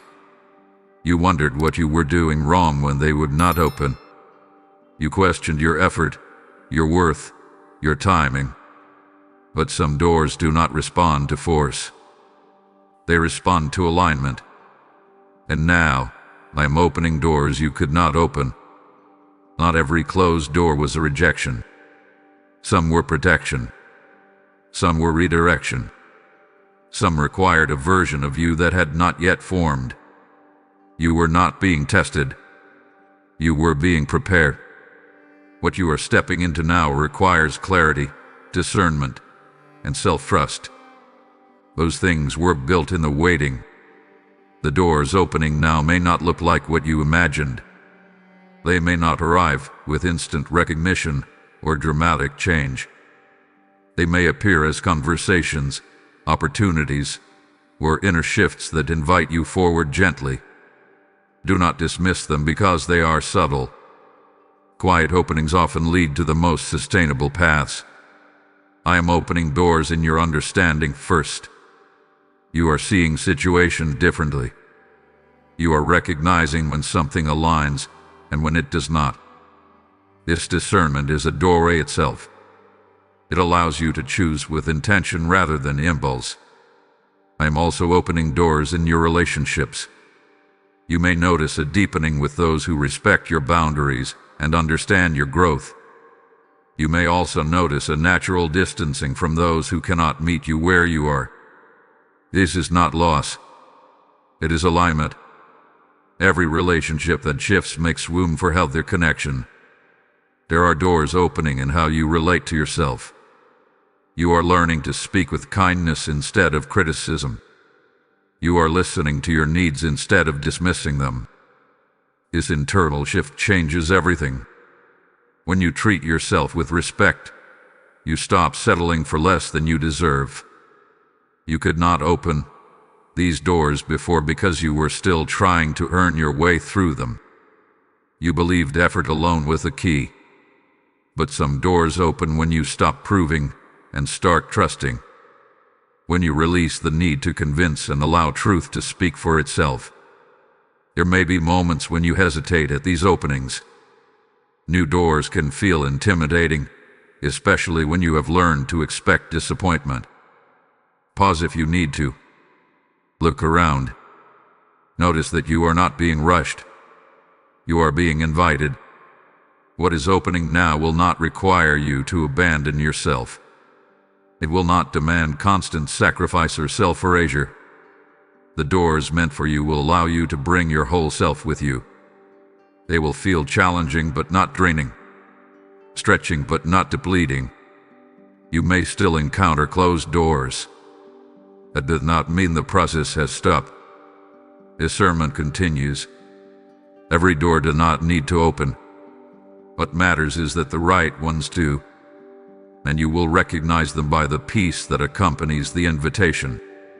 I want you to release the belief that you missed your chance. Doors are not limited. Timing is not a single moment that passes forever. Alignment creates opportunity repeatedly. You are not late. You are arriving with awareness. As these doors open, your responsibility is not to rush through them. It is to step forward honestly, to notice how you feel, to ask whether this path supports the life you are building. You are no longer desperate for entry. You are discerning. There may be doors opening in areas you had stopped hoping about, dreams you quietly set aside, parts of yourself you thought were no longer relevant. Pay attention. What reawakens now does so because it has a place in your future. I am not opening doors to overwhelm you. I am opening them to support you. You are not meant to carry everything alone anymore. These openings bring connection, opportunity, and alignment. Trust the process unfolding. You do not need to force it. You do not need to chase what is meant for you. Walk steadily. Listen closely. What opens now does so because you are ready to step through without losing yourself. The doors you could not open were never a reflection of your worth. They were part of a timing that required patience. Now, as alignment replaces effort, you will find that doors open more naturally. Stay attentive, my child. What opens next will invite you into a life that feels more true, more balanced, and more sustainable than what you tried to force before. And this time, you will know how to walk through with confidence and peace. My beloved child, there is a new strength rising inside you, and it is unlike the strength you have known before. It is not built on urgency or endurance. It does not demand that you push past your limits or ignore your needs. This strength is quieter, steadier, and far more sustainable. It grows from alignment rather than effort. You may not have noticed it at first because it does not announce itself loudly. It shows up in small moments, in how you pause before responding instead of reacting, in how you walk away from what drains you without needing to justify it, in how you listen to yourself with respect rather than dismissal. These are not dramatic changes, but they are profound. This new strength does not come from having all the answers. It comes from trusting yourself to navigate questions as they arise. You no longer need certainty to move forward. You need presence. And you have been cultivating that presence without realizing it. There was a time when strength meant holding everything together at all costs, when rest felt like failure and vulnerability felt dangerous. But that version of strength exhausted you. It asked too much and gave too little in return.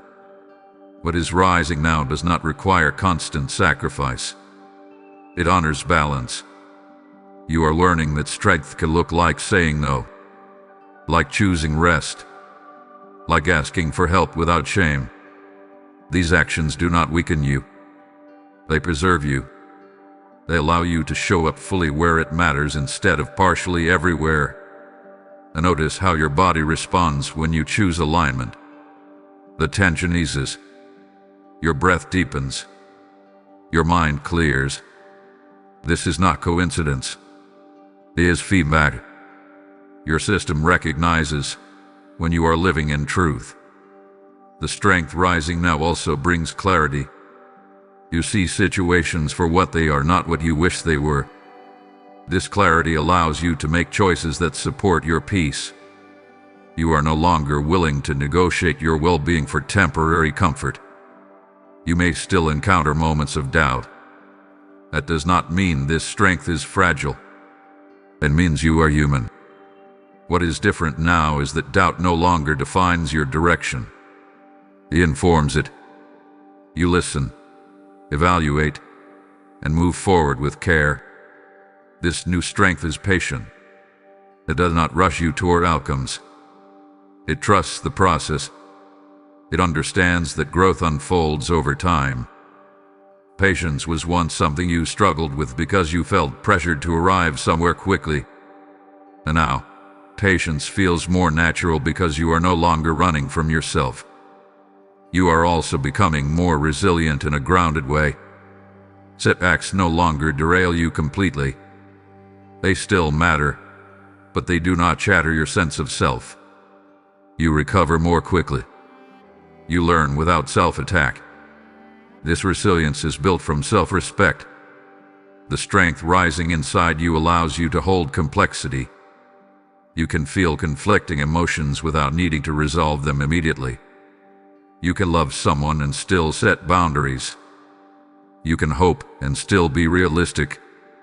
This ability to hold nuance makes you wise. You may notice that your relationships respond to this strength. Some deepen because they are rooted in mutual respect. Others shift or fall away because they relied on your self-sacrifice. This is not loss. It is alignment. The right connections support your growth instead of depending on your depletion. This strength also changes how you speak to yourself. The inner voice that once criticized you harshly is being replaced by one that guides you gently. You correct yourself without condemnation. You encourage yourself without pressure. This internal shift supports everything else. You are not becoming harder. You are becoming clear. You are not losing your softness. You are learning how to protect it. The balance is rare, and it is powerful. The new strength rising inside you is preparing you for what comes next. It will allow you to step into opportunities without losing yourself, to face challenges without collapsing. You'll live with intention rather than reaction. Trust this strength. You do not need to test it constantly. Let it settle. Let it grow.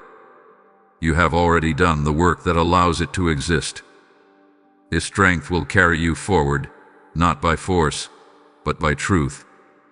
And as you continue, you will recognize that you are no longer surviving. You are living from a place of alignment, clarity, and steady confidence. You are ready for what lies ahead, not because you are unbreakable, but because you are grounded. And that is the kind of strength that lasts. My beloved child, do not stop now. I know there is a temptation to relax your attention, to assume that what matters has already been said. But this is a moment of unfolding, not conclusion. What is happening within you is still opening, still arranging itself, still settling into its rightful place. If you pause too soon, you may miss the fullness of what is being formed. Blessings do not always arrive as instant results. Often, they unfold quietly, layer by layer, revealing their meaning over time. You are in the middle of such an unfolding. The clarity you are gaining, the peace you are beginning to feel, the strength that is rising within you. These are not isolated experiences. They are connected, and they are leading somewhere. You may feel a sense of relief now, as if a long-held tension has finally loosened. That relief is real. But do not confuse relief with completion. Relief is the signal that resistance has softened. Completion comes when alignment has fully taken root. Stay present long enough for that rooting to happen. This is the point where many people step away. Not because they are uninterested, but because staying requires trust. Trust that there is more. Trust that what is unfolding will continue to support them. Trust that the stillness they feel is not emptiness, but preparation. I am asking you to trust and remain. You are being invited into a deeper integration. Not just understanding these truths intellectually, but living from them. That takes time. That takes repetition. That takes willingness to stay with the process even when it feels subtle. Do not rush back into old patterns just because they are familiar. Familiarity is not the same as safety. You have already felt the difference between living from alignment and living from obligation. That awareness is precious. Protect it by staying attentive. This unfolding blessing is not something you have to chase. It is something you allow. Each moment of presence strengthens it. Each honest reflection deepens it. Each decision to stay instead of disengage anchors it more firmly within you. You may notice a desire to share this feeling, to explain it to someone else. That desire comes from recognition. Something in you knows this matters. And it does. If this message is resonating with you, if you feel clarity or peace emerging, acknowledge that by blessing this moment with a like, not as a habit, but as a marker that something meaningful is unfolding for you. And if you know someone who feels weary, confused, or on the edge of change, consider sharing this message with them. Sometimes a single moment of truth can become the doorway to someone else's healing. You may be the reason they pause long enough to listen. If you want to remain connected to messages that ground you in truth and help you stay aligned as this blessing continues to unfold, subscribe and stay close. Not because you need more voices, but because consistency helps truth take root. My child, do not underestimate the importance of staying with what is gentle. Loud transformations are easy to notice. Quiet ones are easy to dismiss. But quiet transformations are often the most lasting. They reshape your life without drama, replacing strain with steadiness. You are learning a new rhythm. one that does not demand constant urgency, one that allows space for reflection, one that honors your limits without shrinking your potential. This rhythm will support you long after this moment. Do not stop now because you are tired. Rest is part of the unfolding. Do not stop now because you feel better. Feeling better is not the end. It is the beginning of living differently. Do not stop now because the path ahead is not fully visible. You do not need full visibility to keep walking. Remain here. Let what is unfolding continue to reveal itself.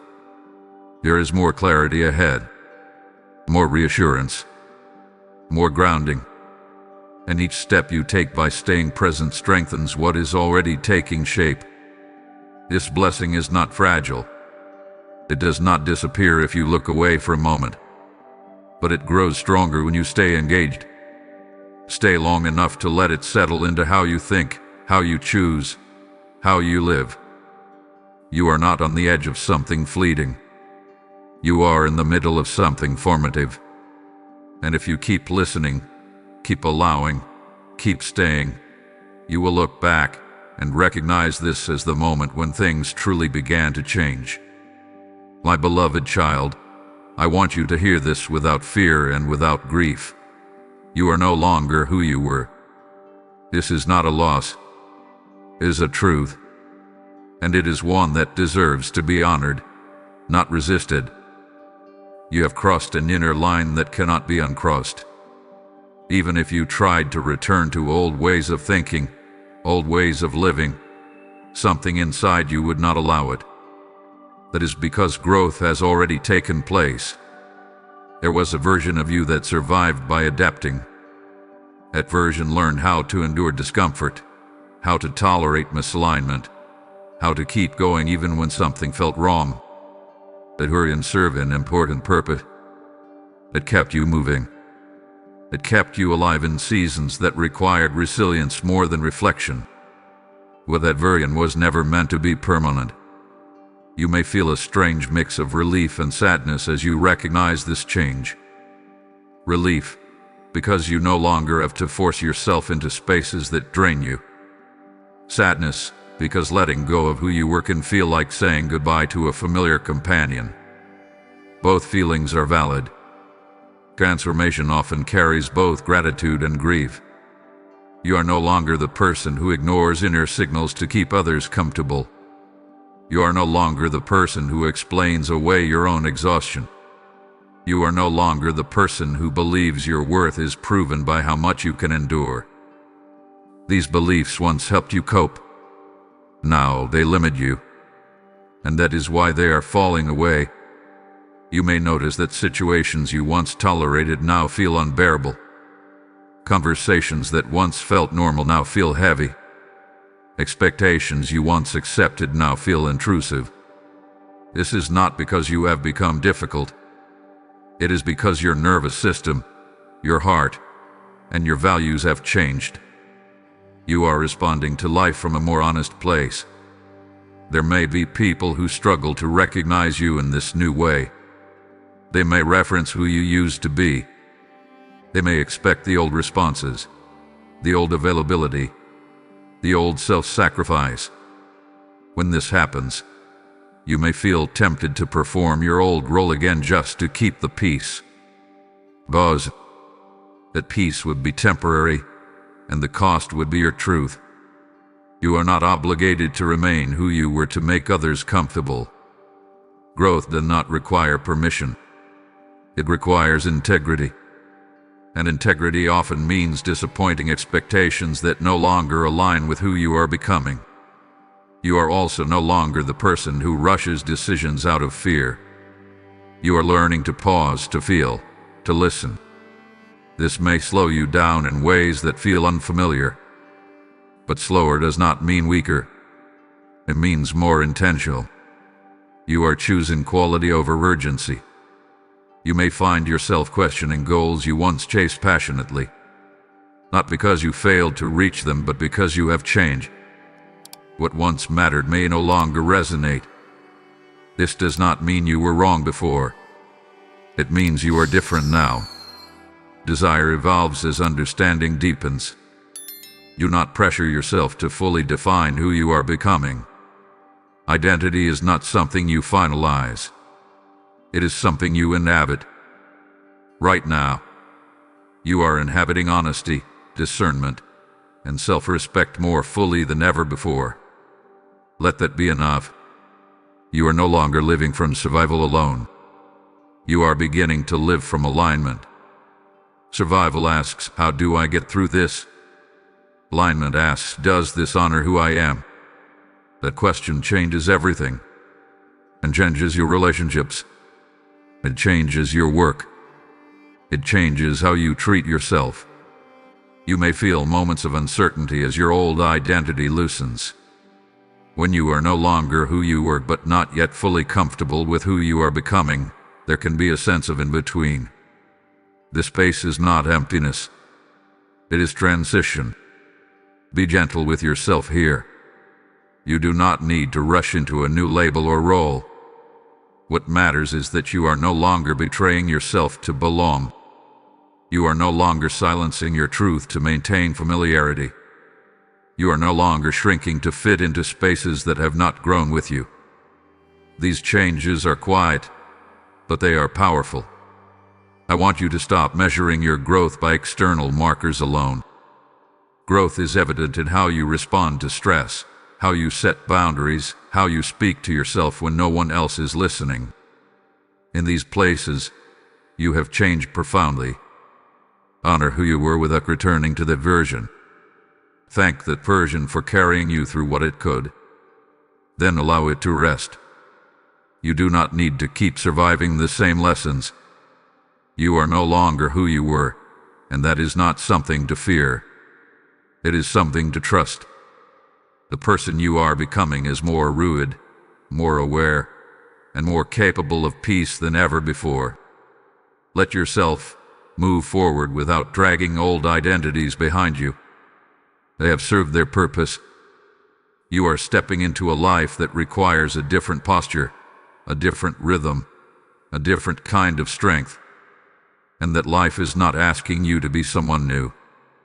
It is inviting you to finally be more fully yourself. My beloved child, there will be moments from here forward when the path ahead is not clear, when you do not have confirmation, reassurance, or visible evidence of what comes next. And in those moments, I ask you to learn a different way of walking, not by sight alone but by trust. Trusting me when you cannot see is not the same as pretending you are not afraid. Fear may still rise. Questions may still surface. Uncertainty may still make your chest feel tight. Trust is not the absence of these things. Trust is choosing not to let them lead. You have been conditioned to rely on clarity before movement, to wait until the picture makes sense before taking a step. That approach feels safe, but it often keeps you stalled. Some of the most important steps in your life will be taken before you understand where they lead. Understanding often follows obedience, not the other way around. I know you want guarantees. I know you want to know that your effort will be worth it, that your heart will be safe, that you will not regret trusting again. These desires are human, but guarantees are not how growth works. Growth works through presence, responsiveness, and willingness. When you cannot see, you are being asked to rely on something deeper than logic. You are being asked to rely on relationship, and the quiet knowing that has been guiding you, on the peace that settles when you choose alignment. These are not illusions. They are signals. You have already trusted me more than you realize. Every time you paused instead of reacting. Every time you released what no longer fit. Every time you chose rest over pressure. You trusted without knowing the outcome, and you were supported. Let those moments remind you that you are not walking blindly. Trust does not require certainty. It requires honesty. Honesty about what you feel. Honesty about what you need. Honesty about what you cannot control. When you bring that honesty to me, you are not exposed. You are held. There will be times when trusting me means waiting without answers. That waiting can feel uncomfortable, especially if you are used to solving, fixing, or forcing progress. But waiting is not inactivity. It is active listening. It is learning to recognize timing instead of resisting it. I am not asking you to leap into the unknown recklessly. I am asking you to take the next truthful step, even if it feels small. Trust grows through steps taken, not through certainty achieved. Each step builds familiarity. Each moment of support builds confidence. You may worry that if you trust without seeing, you will be disappointed again. That fear comes from past pain, not from present reality. You are not the same person who was hurt before. You are more discerning now, more aware, more grounded. You will not abandon yourself in the process of trusting. Trusting me also means trusting that silence is not absence. There will be moments when you do not feel guidance as clearly. When things feel quiet. That quiet is not neglect. It is space. Space for you to integrate what you have learned. Space for strength to stabilize.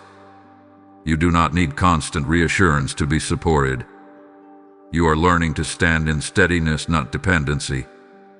That steadiness allows you to move through uncertainty without panic. When you cannot see, pay attention to what brings peace rather than urgency. Urgency often belongs to fear. Peace belongs to alignment. Even when a path is challenging, it will not require you to betray your values or abandon your well-being.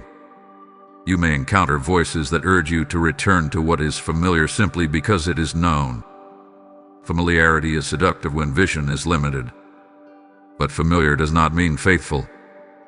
Trust asks you to move toward what feels true, not just what feels known. Remember this: you are not walking alone in the dark. You are walking with guidance that sees further than you do. You do not need to know the entire journey. You only need to stay responsive to the next step. Trusting me when you cannot see also means releasing the need to control how others respond to your growth. Some will understand. Some will not. Their responses are not indicators of your direction. They are reflections of their own readiness. I am not leading you into confusion. I am leading you into clarity that unfolds with time. What is hidden now will become visible when you are ready to carry it without fear. Be patient with yourself in this learning. Trust is a practice, not a switch. Some days it will feel natural. Other days it will feel challenging. Both are part of the process. When doubt rises, return to what you know. You know what peace feels like. You know what alignment costs and what it gives. You know what it feels like to live truthfully. Let those knowings guide you when sight is limited. I am not asking you to trust blindly. I am asking you to trust relationally. To walk with me, not ahead of me, not behind me, but with me. And as you do, what you cannot see now will slowly come into view, not all at once, but enough to keep moving forward with confidence and calm. My beloved child, for a long time you learned how to give. You learned how to show up, how to offer support, how to anticipate needs before they were spoken. Giving became natural to you, almost automatic. It was how you expressed care, how you stayed connected, how you found meaning. But receiving has not always felt as easy. And now, I am teaching you to receive. Receiving can feel vulnerable when you are used to being the strong one. It can feel uncomfortable when your worth has been measured by usefulness. You may have learned, quietly and early, that love was safer when it was earned, that support came with conditions, that needing something made you a burden. These lessons shaped you, but they are not the truth you are meant to live by. You do not have to earn what is meant to sustain you. You do not have to exhaust yourself to deserve care. Receiving is not weakness. It is participation. Life is not meant to flow in one direction only. When you block receiving, you block balance. You may notice resistance rising when help is offered, a reflex to decline, to say you are fine, to handle it yourself. That reflex once protected you. It helped you survive in moments when support was uncertain. But what once protected you can now limit you. You are in a different season, and the rules are changing. I am teaching you to receive rest without guilt, to receive kindness without suspicion, to receive love without immediately calculating how to repay it. These are not small lessons. They reach deep into how you see yourself. Receiving requires trust. Trust that what is offered is genuine. Trust that you are not taking too much. Trust that you are allowed to have needs. As trust may feel unfamiliar, but unfamiliar does not mean unsafe. It means new. You may feel exposed when you receive. When you let someone see your need instead of your strength. When you allow yourself to be supported instead of always supporting. That exposure is not danger. It is honesty. And honesty creates connection. I am also teaching you to receive joy.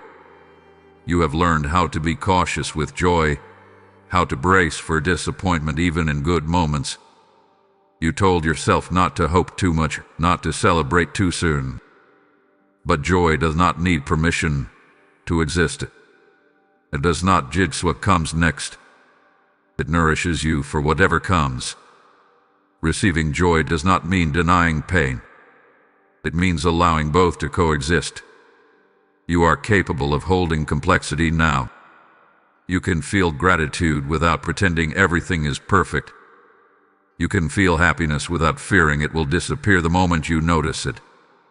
I am teaching you to receive clarity, to accept that you do not need to struggle endlessly to prove sincerity. Sometimes understanding arrives gently. Let it. You do not need to question every moment of peace. Peace is not laziness. It is alignment.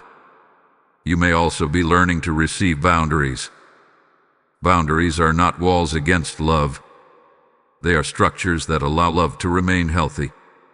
Receiving your own boundaries means honoring them even when others push against them. It means trusting that your limits are valid.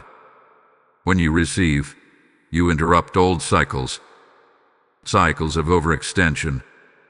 Cycles of depletion. Cycles of self-neglect disguised as virtue. These cycles do not end through effort alone. They end through permission. I know it can feel awkward at first, like learning a new language. You may overthink it. You may feel the urge to retreat back into giving because it feels familiar. When that happens, pause. Breathe. Remind yourself that balance takes practice. Receiving does not mean you stop giving. It means you give from fullness instead of emptiness. It means your generosity is sustainable. It means your kindness does not cost you your well-being. I am also teaching you to receive from me guidance without striving, presence without performance, love without conditions. You do not need to be oppressive to be held. You do not need to be strong to be supported. You only need to be honest. Let yourself receive what is being offered in this season. Support that feels safe. Opportunities that align. Moments of rest that restore you. These are not accidents. They are part of your rebalancing. You may notice that as you receive more, your nervous system begins to relax. Your body learns that it does not have to stay on guard. Your mind learns that it does not have to anticipate every outcome. This relaxation is not complacency. It is healing. You are worthy of care that does not require sacrifice. You are worthy of love that does not demand self-erasure. You are worthy of a life where giving and receiving flow together naturally. Be patient with yourself as you learn this. Old habits do not dissolve overnight, but each time you allow yourself to receive, even in small ways, something shifts. You tell your system a new story, a story that says you are safe enough to be supported. I am not asking you to change who you are. Your generosity is beautiful. I am asking you to let it be matched, to let yourself be included in the care you so freely offer others. This is not indulgence. It is restoration. And as you learn to receive, you will discover that your capacity to live, to love, and to grow expands in ways you never experienced before.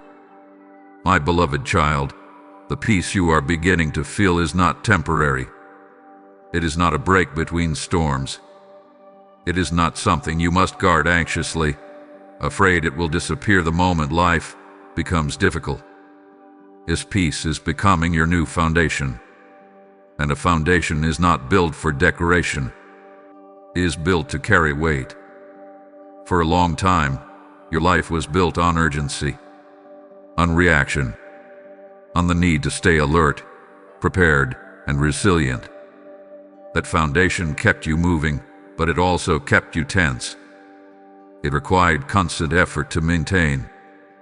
Now, something deeper is forming beneath you. Something steadier. Something that does not depend on everything going right.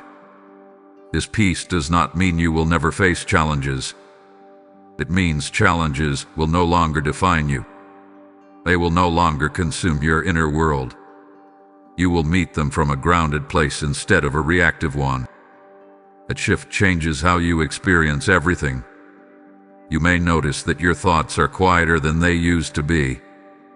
Not empty, but less chaotic. You are no longer replaying every conversation or anticipating every possible outcome. When worries arise, they pass more quickly. This is not avoidance. It is regulation.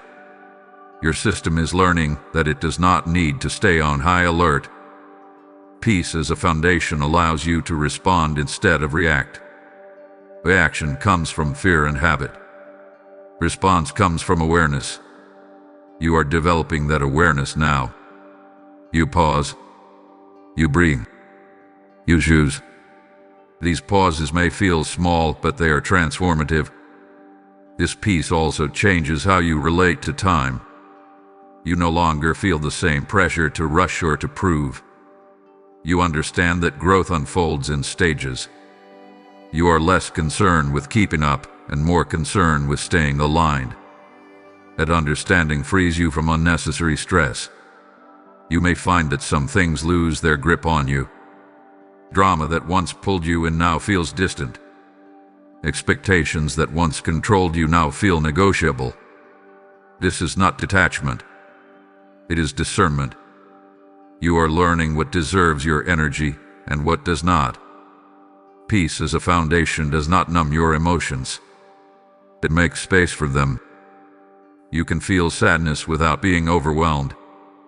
You can feel joy without suspicion. You can feel anger without losing control.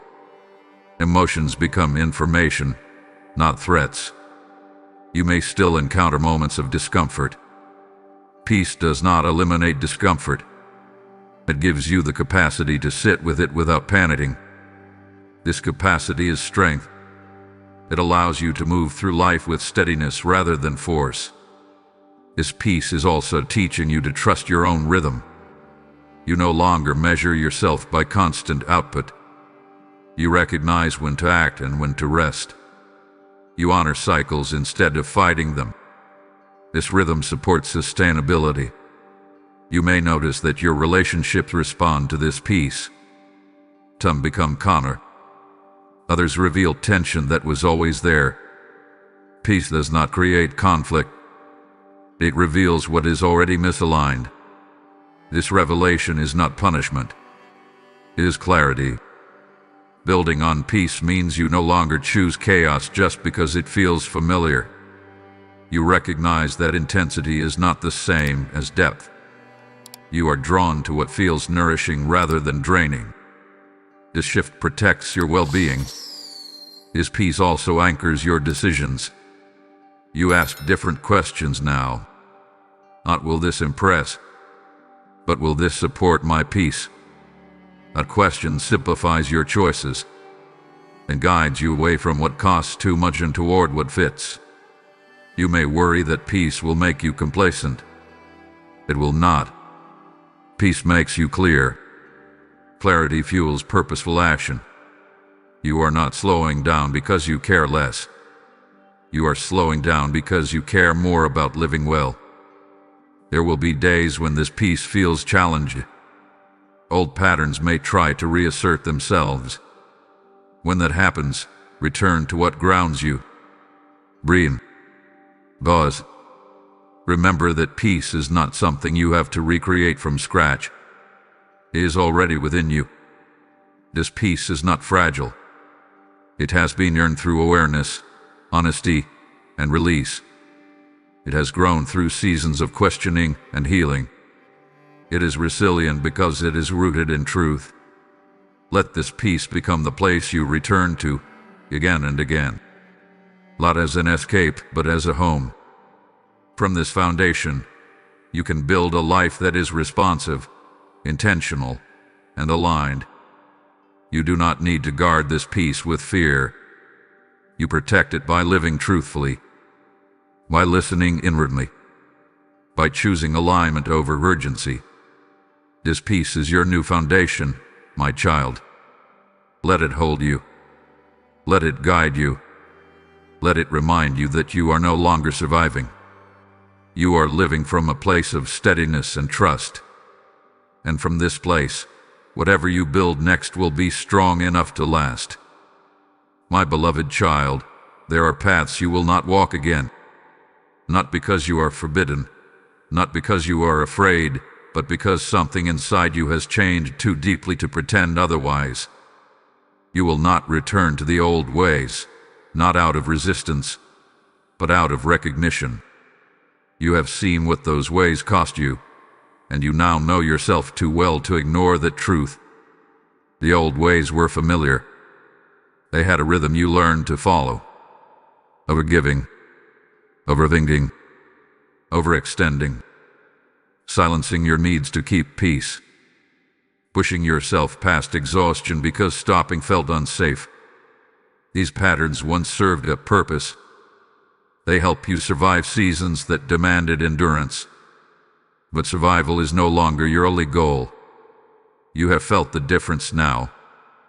The difference between functioning and living, between managing and aligning. That difference cannot be unfelt.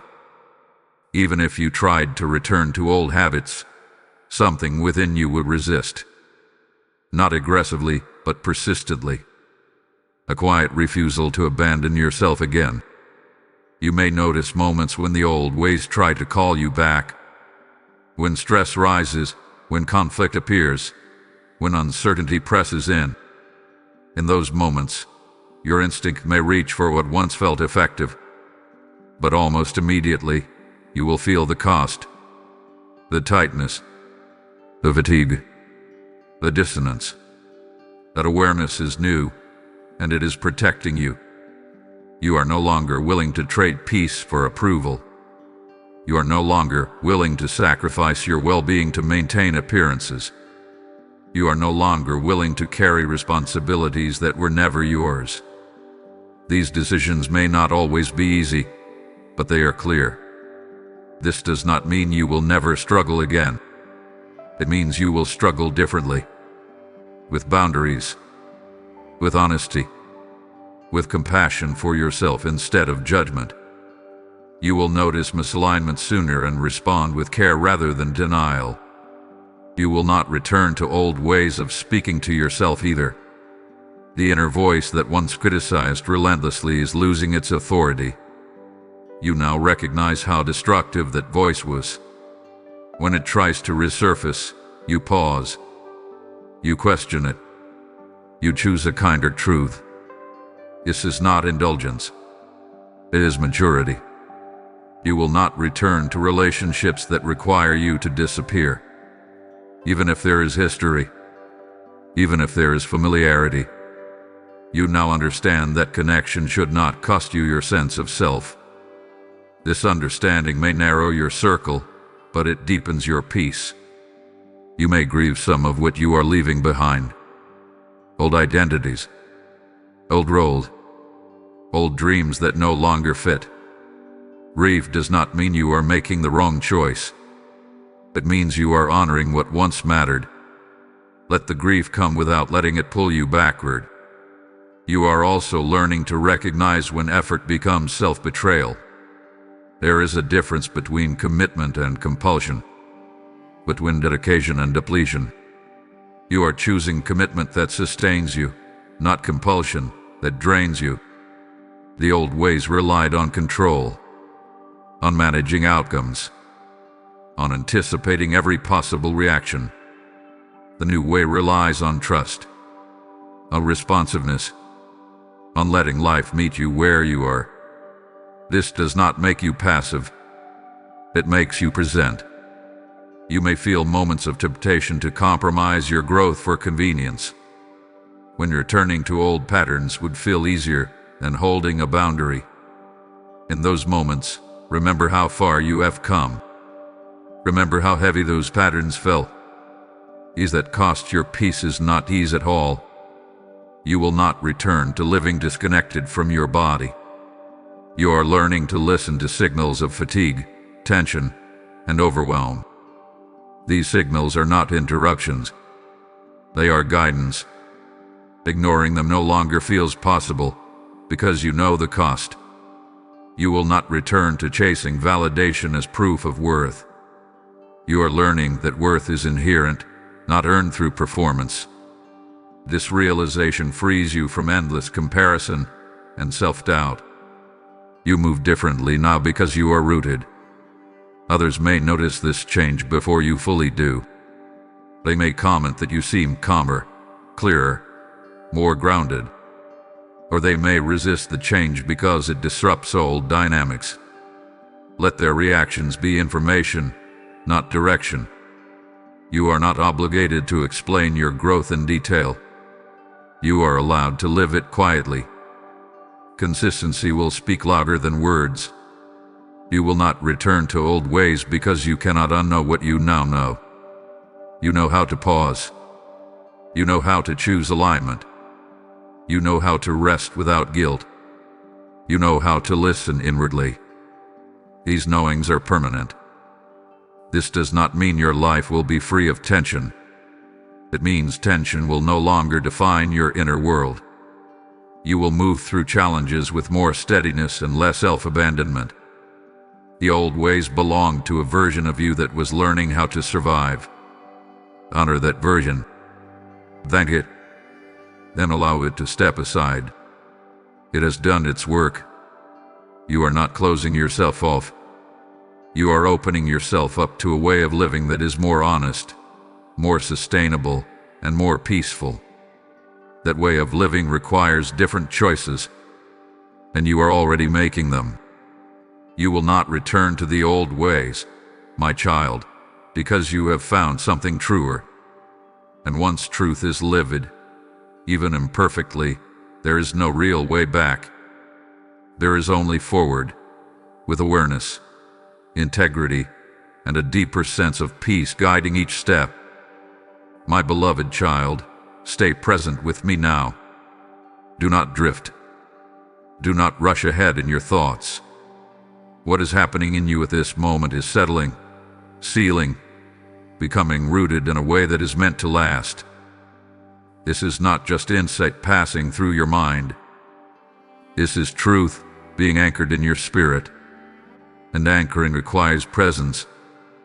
You have heard truths before that inspired you briefly and then faded when life became loud again.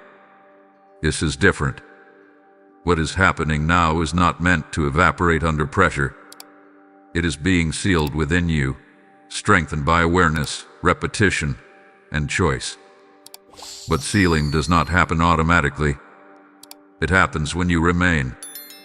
You are being sealed into a new way of responding to life. A way that does not collapse under stress. A way that does not abandon itself when fear arises. A way that does not revert to old patterns just because they are familiar. This ceiling is quiet, but it is powerful. Think of how something becomes permanent. It is not rushed. It is not forced. It is allowed to settle fully into place. That is why staying present matters now. The more you stay, the deeper this truth embeds itself into how you think, how you choose, how you live. You may feel calmer than you usually do at this point in something meaningful. Or you may feel emotionally tender, as if something important is completing a cycle. Both are signs that integration is happening. Do not distract yourself from them. Let them do their work. This ceiling is not about perfection. You will still have moments of doubt. You will still have days when old habits try to reappear. But something fundamental has shifted. Those habits no longer feel like home. And because of that, they will no longer define you. Stay present because this is where your nervous system learns a new baseline. A baseline of safety, of steadiness, and trust. When you repeatedly experience truth without urgency or fear, your system begins to recognize that peace is sustainable. That recognition changes everything. You are not just hearing words. You are embodying them. Embodiment happens through attention, through staying long enough for the message to move from your mind into your lived experience. This is why I am asking you not to step away yet. You are being sealed into a deeper trust in yourself. A trust that you can listen, that you can pause, that you can choose alignment even when it is inconvenient.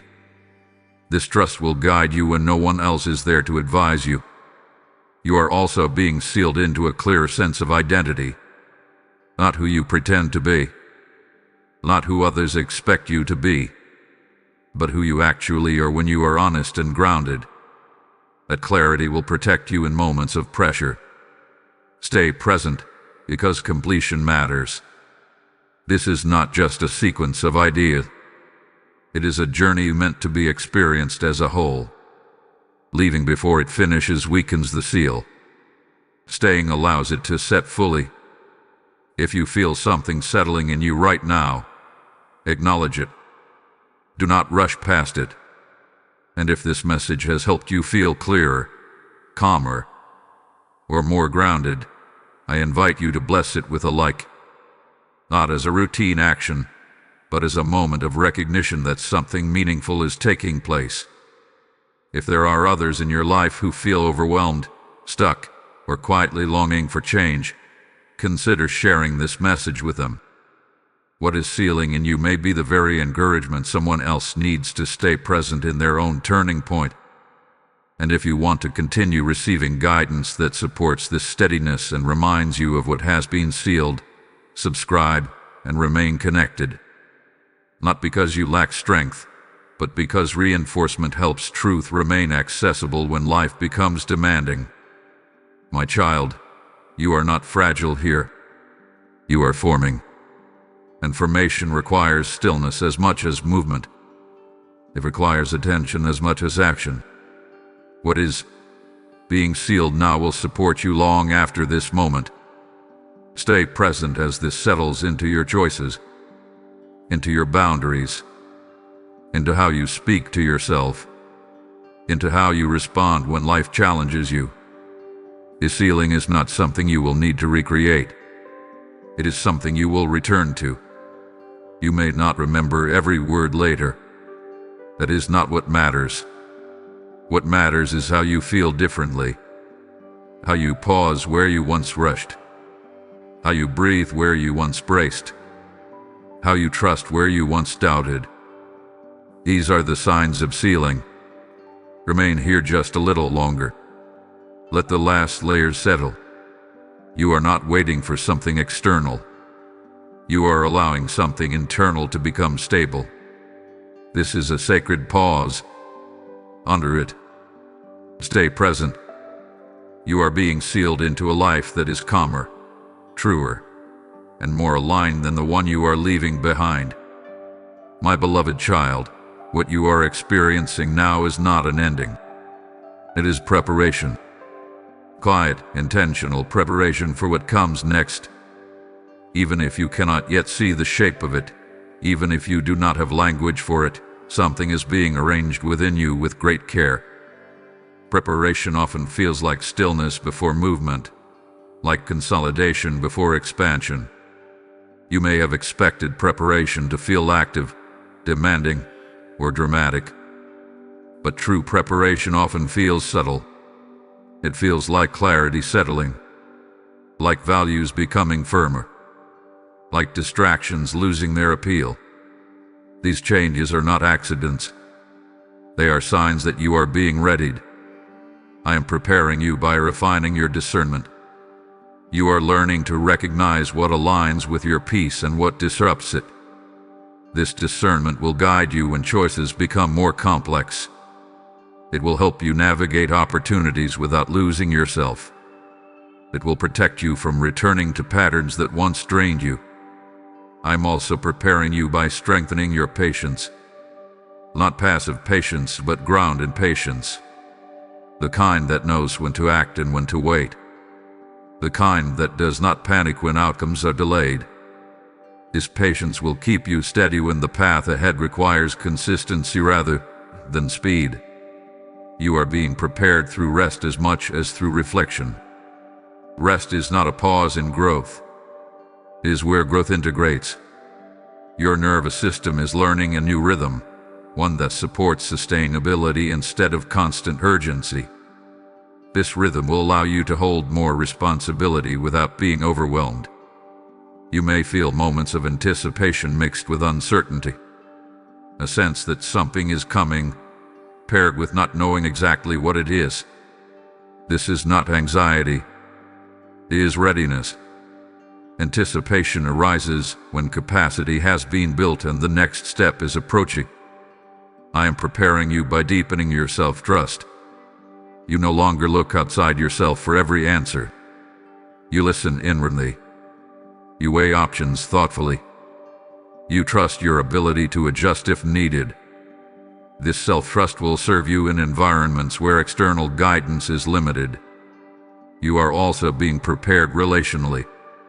You are learning to communicate more honestly, to set boundaries without hostility, to listen without absorbing what is not yours. These relational skills will be essential as your life expands and your influence grows. Preparation sometimes involves subtraction. You may notice certain habits, commitments, or distractions falling away naturally. This is not loss. It is focus. What remains becomes clearer and more meaningful. Space is being made for what requires your attention next. You are not being rushed into anything. Readiness is not forced. It is recognized. When the time comes to move forward, you will feel a sense of alignment rather than pressure. You will know because your body will feel settled, not frantic. I am preparing you by grounding you in truth. Truth about who you are. Truth about what matters. Truth about what you are willing to carry and what you are not. This grounding will keep you from being swayed by noise or comparison. You may worry that you are missing something, that you should be doing more. That worry comes from old patterns. Preparation does not always look like action. Sometimes it looks like integration, like letting what you have learned become second nature. You are also being prepared emotionally. You are learning to tolerate uncertainty without spiraling, to feel emotions without being overtaken by them. This emotional steadiness will allow you to navigate future challenges with clarity. I am preparing you by aligning your desires. You are no longer chasing what looks impressive but feels empty. You are drawn to what feels meaningful and sustainable. This alignment will guide you toward choices that nourish rather than deplete you. Trust this phase, my child. Preparation is not wasted time. It is essential time. What is built now will determine how you experience what comes next. Without preparation, growth collapses under its own weight. With preparation, growth becomes stable and lasting. You do not need to know the details of what is ahead to be ready for it. You only need to continue showing up with honesty, presence, and willingness. Those qualities are already strong within you. When the next step reveals itself, you will not feel unprepared. You will recognize it. It will meet you where you are, not where you think you should be. And you will move forward with a sense of calm confidence, not urgency. For now, allow this preparation to continue. Let it shape your responses. Let it deepen your roots. Let it clarify your direction. You are not standing still. You are being positioned. What comes next will not demand that you abandon this steadiness. It will be supported by it. And when the moment arrives, you will understand why this season was necessary. Remain open. Remain grounded. You are being prepared with intention, care, and wisdom. And what lies ahead will meet you ready, because you are becoming ready for it now. My beloved child, there was a time when dreaming felt dangerous, when hope carried too much risk, and desire felt like an invitation to disappointment. So you learned to be careful with your imagination. You kept your expectations modest. You told yourself not to want too much, not to picture a future that might never arrive. That caution protected you for a season. But that season is ending. You are safe to dream again. Dreaming does not mean ignoring reality. It means allowing possibility to exist without immediately shutting it down. It means letting your heart imagine without punishment. You have been living wisely, grounded in what is real. Now I am inviting you to add openness back into that wisdom. You may notice that when a hopeful thought arises, your instinct is to dismiss it quickly, to say, "That's unrealistic," or "Don't get carried away." That voice was formed in moments when hope felt costly. But that voice does not get to lead anymore. It can be acknowledged without being obeyed. You are safe to dream again because you are no longer naive. You are discerning. You understand limits. You recognize red flags. You know how to pause and reassess. Dreaming now does not mean leaping blindly. It means imagining with wisdom. Your dreams may look different than they once did. They may be quieter, more values-based, less about proving something, and more about living well. That change is not loss. It is refinement. You are dreaming from a place of alignment rather than escape. You may feel hesitant to let yourself want again. Desire can feel vulnerable. Wanting opens the door to disappointment. But wanting also opens the door to meaning. A life without desire eventually becomes flat, even if it is stable. You were not created for flatness. You were created for depth. I am not asking you to attach to outcomes obsessively. I'm asking you to let curiosity return. To wonder what could be possible if you allowed yourself to hope without pressure. Curiosity softens fear. It creates movement without force. You are safe to dream again because your worth is no longer tied to whether a dream comes true. You know now that your value is inherent. Dreams can enrich your life, but they do not define your worth. This understanding allows you to dream without desperation. There may be old dreams that resurface unexpectedly. Things you once cared about deeply but set aside because life demanded practicality. Do not rush to dismiss them. They may return in new forms, aligned with who you are now. Not every old dream is meant to be revived, but some are meant to be reimagined. You are also safe to dream new dreams. Ones that reflect your current values, your current capacity, your current understanding of yourself. These dreams may feel more sustainable, more grounded. They may excite you quietly rather than overwhelm you. Dreaming again does not require certainty. It requires permission. Permission to explore ideas without committing to them immediately. Permission to imagine without demanding guarantees. This freedom allows creativity to breathe. You may notice that dreaming stirs both excitement and fear. That is normal. Fear often accompanies expansion.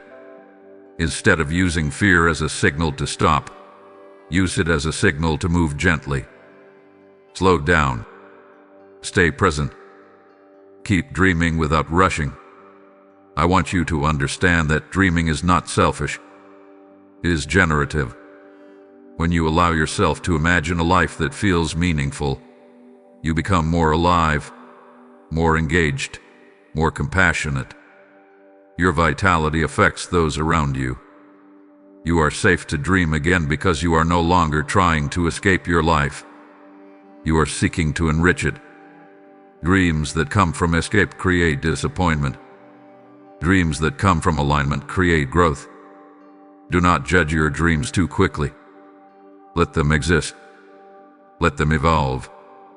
Some dreams are stepping stones rather than destinations. They lead you toward clarity even if they are not fully realized. You may worry about being disappointed again. Disappointment is a possibility, but it is not a threat the way it once was. You have survived disappointment before. You have learned from it. It no longer defines you. That resilience allows you to dream with courage. You are also learning to dream without comparison, without measuring your desires against others' timelines or achievements. Your dreams do not need to be impressive to be meaningful. They need to be true. Let yourself imagine how you want to feel in your life. Peaceful, connected, purposeful. These feelings are the foundation of your dreams. Outcomes may change, but these core desires guide you reliably. You are safe to dream again because you trust yourself to adjust, a pivot if needed, to release what no longer fits. Flexibility protects you as much as caution once did. Take your time here. Dreaming does not need to be loud or public. It can be private, tentative, even whispered. What matters is that you allow it.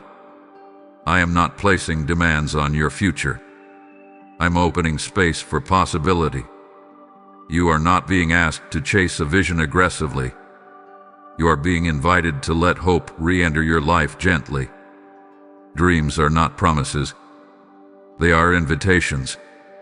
Invitations to explore, to grow, to imagine a life that feels aligned with who you are becoming. You are safe now. Safer than you were before. Grounded. Aware. Subordinate. Let that safety hold your dreams. Allow yourself to imagine again, my child. Not recklessly, not urgently, but honestly. Something beautiful begins when hope is allowed to return, and you are ready to let it in. My beloved child, you have asked for courage more times than you realize. Sometimes with words, sometimes with tears, sometimes in the quiet way you kept going when you wanted to stop. You may have imagined courage as a sudden boldness, a fearless leap, a dramatic moment where doubt disappears. But the courage you have been asking for is arriving differently. It is arriving steadily, quietly, and faithfully. Courage is not the absence of fear. It is the willingness to move honestly while fear is present. And that willingness has been growing in you for a long time. You have already been practicing courage without naming it as such. Every time you chose to pause instead of reacting, you were being courageous. Every time you told yourself the truth instead of hiding behind excuses, you were being courageous. Every time you honored your limits instead of pushing past them to please others, you were being courageous. This courage did not shout. It whispered, but it endured.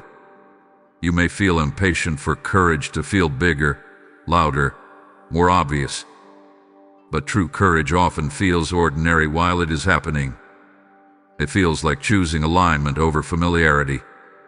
Like saying no when yes would be easier. Like staying present when distraction would numb the discomfort.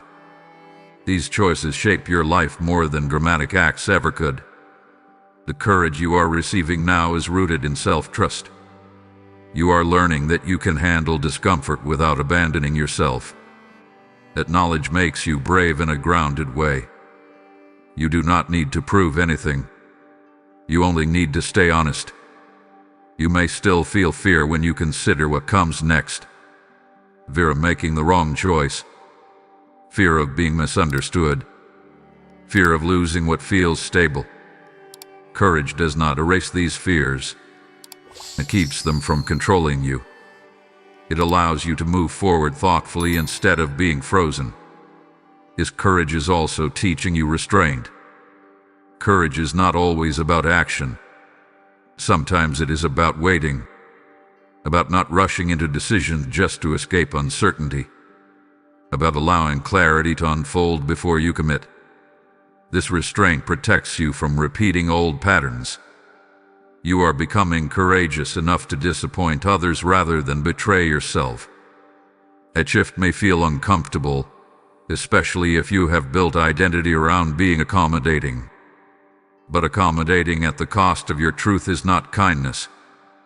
Courage allows you to be kind without self-erasure.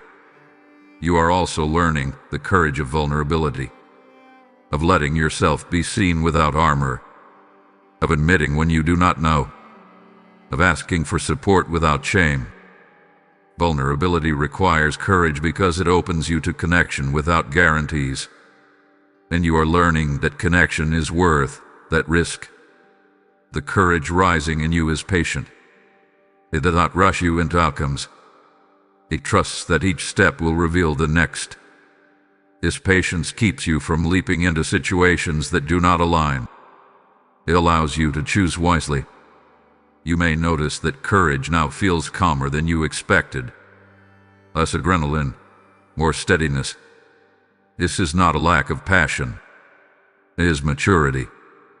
Courage guided by clarity lasts longer than courage fueled by urgency.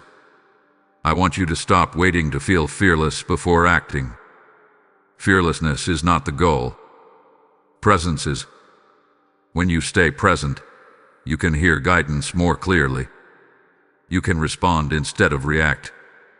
That responsiveness is courageous. You have also developed the courage to rest, to stop performing, to step out of constant productivity.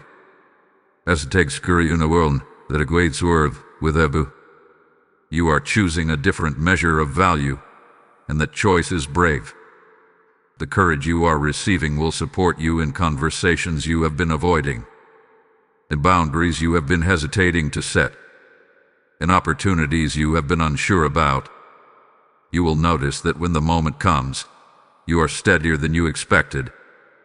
That is courage in action. You are not being asked to become someone else to be courageous.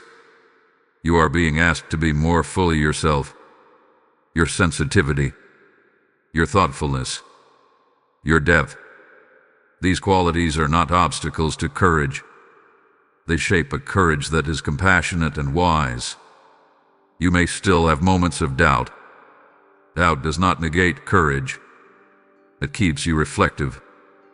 Courage and humility often walk together. You are not reckless.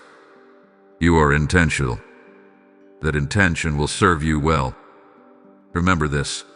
Courage grows through practice, not perfection. Each time you choose alignment, courage strengthens. Each time you choose honesty, courage deepens. You do not need to rush its development. It is already forming. You have been asking for courage because something in you knew it would be needed.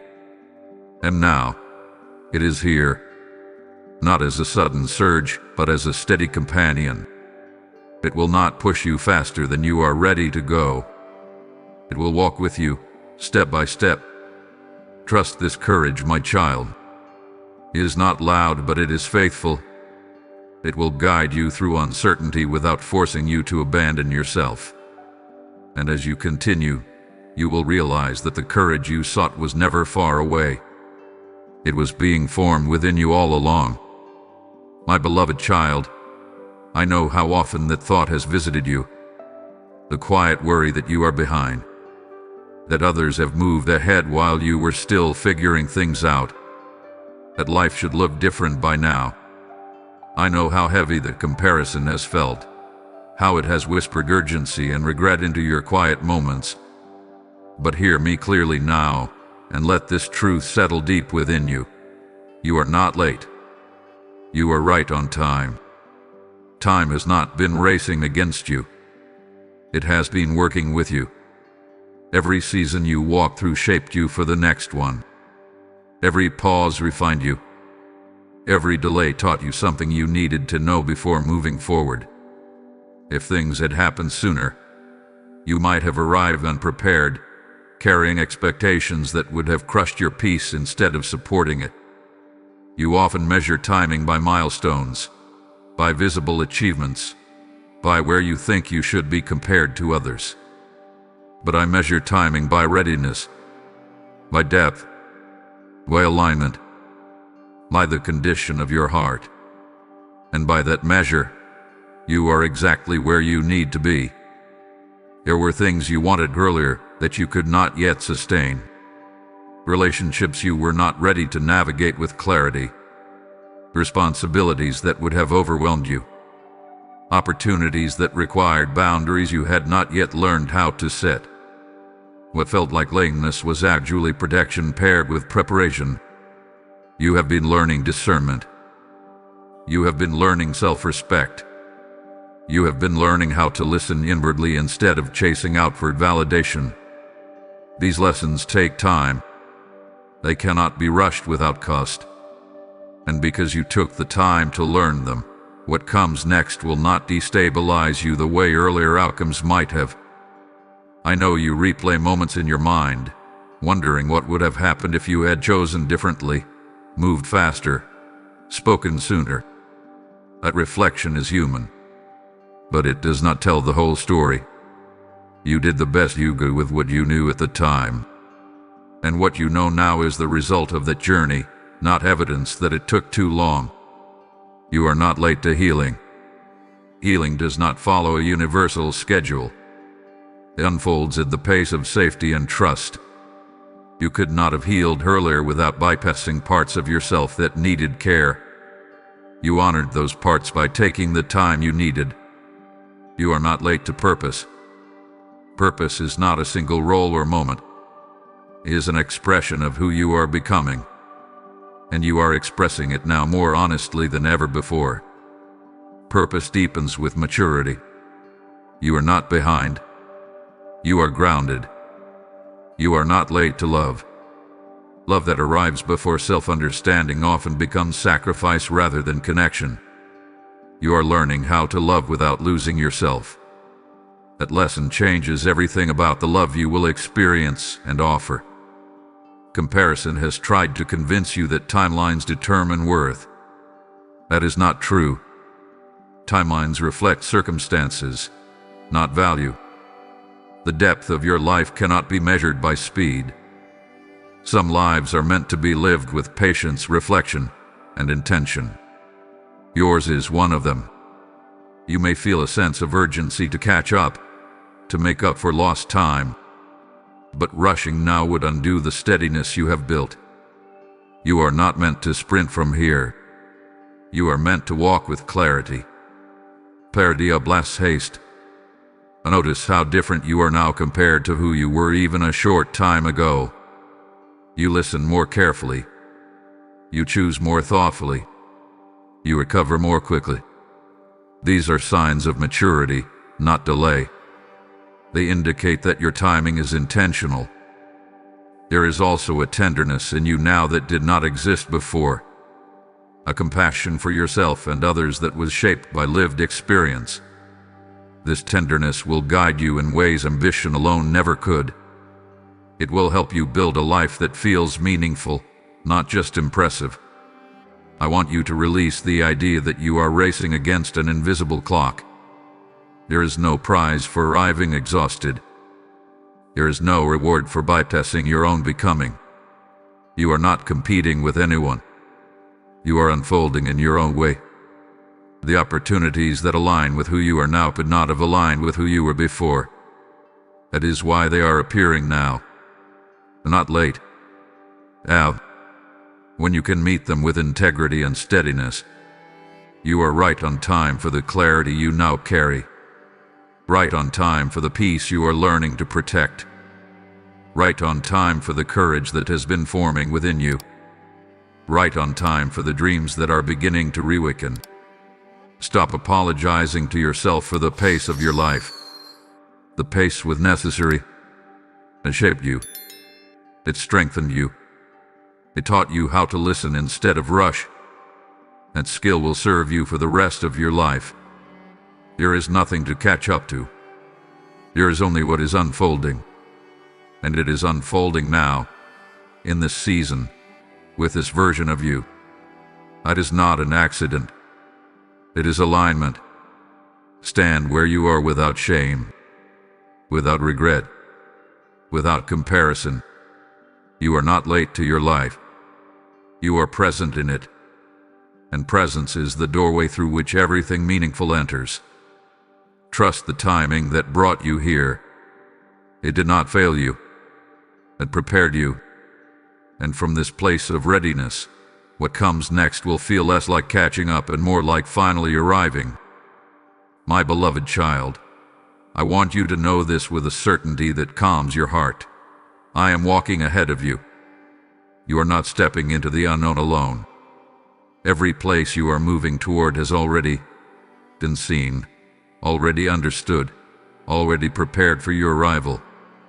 You are not guessing your way forward. You are following a path that is being gently revealed with each honest step you take. There have been times when you felt like you were moving without direction, as if you were choosing blindly and hoping for the best. In those moments, fear told you that you were alone in your decisions.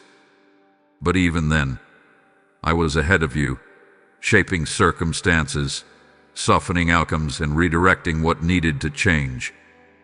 You were never abandoned to chance. Walking ahead does not mean removing every obstacle. Some challenges are necessary. They slow you down just enough to deepen your awareness. They refine your discernment. They strengthen your trust. But none of them are meant to harm you. They are meant to prepare you to walk with steadiness instead of haste. You may wish you could see further, that you could know exactly how things will unfold. But if you could see everything at once, you might rush past the very lessons that protect you. Sight is limited for a reason. It keeps you present. It teaches you to listen instead of control. As I walk ahead of you, I am arranging moments of clarity, conversations that arrive at the right time, opportunities that meet you when you are ready, rest when your strength needs renewal. You may not recognize these arrangements immediately, but later you will see how carefully they were placed. You are learning to trust not because everything is clear, but because you are becoming steady. That steadiness allows you to walk forward even when the path curves. You no longer panic when you cannot see the whole road. You focus on the ground beneath your feet. I am walking ahead of you in the areas that worry you most, in the questions that keep you awake, in the decisions you fear making incorrectly. You do not have to carry the outcome alone. You are responsible for honesty and presence, not perfection. There may be moments when the path feels narrow, when old options fall away and the new ones have not yet fully appeared. This narrowing is not limitation. It is focus. It keeps you from wandering into spaces that no longer align with who you are becoming. I am also walking ahead of you in your healing. There are layers you have not yet reached, not because you are avoiding them, but because they require the safety you are now building. Healing unfolds in order. Each layer prepares the ground for the next. When doubt arises, remember that doubt does not mean danger. It means you are moving beyond what is familiar. Familiarity often feels safe even when it is misaligned. You are choosing truth over habit, and that choice requires courage. I am walking ahead of you in your relationships, in the connections that will support your growth, in the boundaries that will protect your peace. You do not need to force alignment. What belongs with you will recognize you as you are now. You may feel tempted to rush ahead of yourself, to plan too far into the future, to anticipate every possible turn. When that urge arises, pause. Return to the present. The present is where guidance is clear. The future unfolds best when you stay responsive rather than predictive. I am not asking you to trust blindly. I am asking you to trust relationally, to walk with awareness, to listen inwardly, to respond to what is in front of you. Each step taken with honesty reveals the next. You have already seen evidence of this guidance. Moments when things worked out differently than you expected, but better than you imagined. Times when what you thought was a setback became protection. These moments were not coincidences. They were confirmations. As I walk ahead of you, I am also walking beside you. You are not being pulled forward without support. You are being accompanied. When you feel tired, slow down. When you feel uncertain, pause. You do not need to prove your faith by pushing yourself beyond your limits. You are learning a new way of moving through life. One that values alignment over urgency. One that trusts process over pressure. This way of walking may feel slower at times, but it is more direct. It leads you where you need to go without unnecessary detours. Do not fear missing what is meant for you. What is meant for you is not fragile.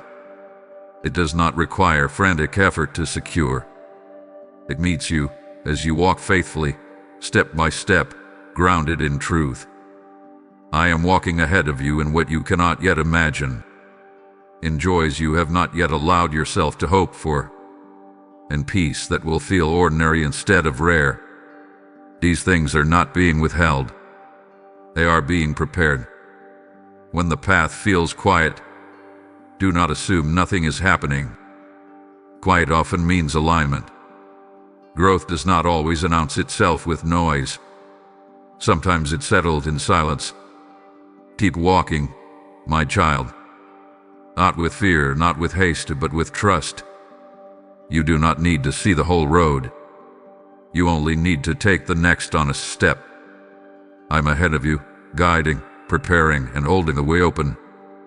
And as you continue, you will find that the path beneath your feet feels steadier with each step, because you are not walking into emptiness. You are walking into what has already been lovingly prepared for you. My beloved child, do not look away now. Do not let your attention drift or your mind rush ahead. This moment is a confirmation, one you have asked for in quiet prayers, in exhausted thoughts, in the spaces where you wondered if you were truly hearing correctly. You are not imagining this shift. You are not misreading the signs. What you are sensing is real. There have been times when you asked for clarity and received silence instead. Times when you wanted reassurance and felt only waiting. That was not absence. That was preparation. Confirmation does not arrive until you are able to receive it without fear, without grasping, without trying to control what comes next. You are in that place now. This confirmation is not a dramatic sign meant to overwhelm you. It is not a sudden command that demands immediate action. It is quieter, steadier, and more enduring. It feels like recognition, like something inside you saying, yes, this is right. But inner recognition is not coincidence. It is alignment. You have been wondering if the changes you've been making internally are enough. If choosing rest, honesty, and peace truly matters, if walking away from old patterns will really lead somewhere new, let this be your answer. Yes, it matters. Yes, it is leading you forward. Yes, you are responding correctly. Do not rush to interpret this confirmation as a finish line. It is not the end. It is a sealing of direction, a reassurance that you are no longer wandering without purpose. You are moving with intention now, even when the next step is not fully visible. Stay with me here. What remains is important. This is not the moment to disengage just because something feels settled. Settling is how truth roots itself. If you leave too quickly, the old noise can return and try to right what has been clarified. Stay long enough for this noise to become stable. You are being confirmed not because you are flawless, but because you are willing. Willing to listen. Willing to change. Willing to pause instead of force.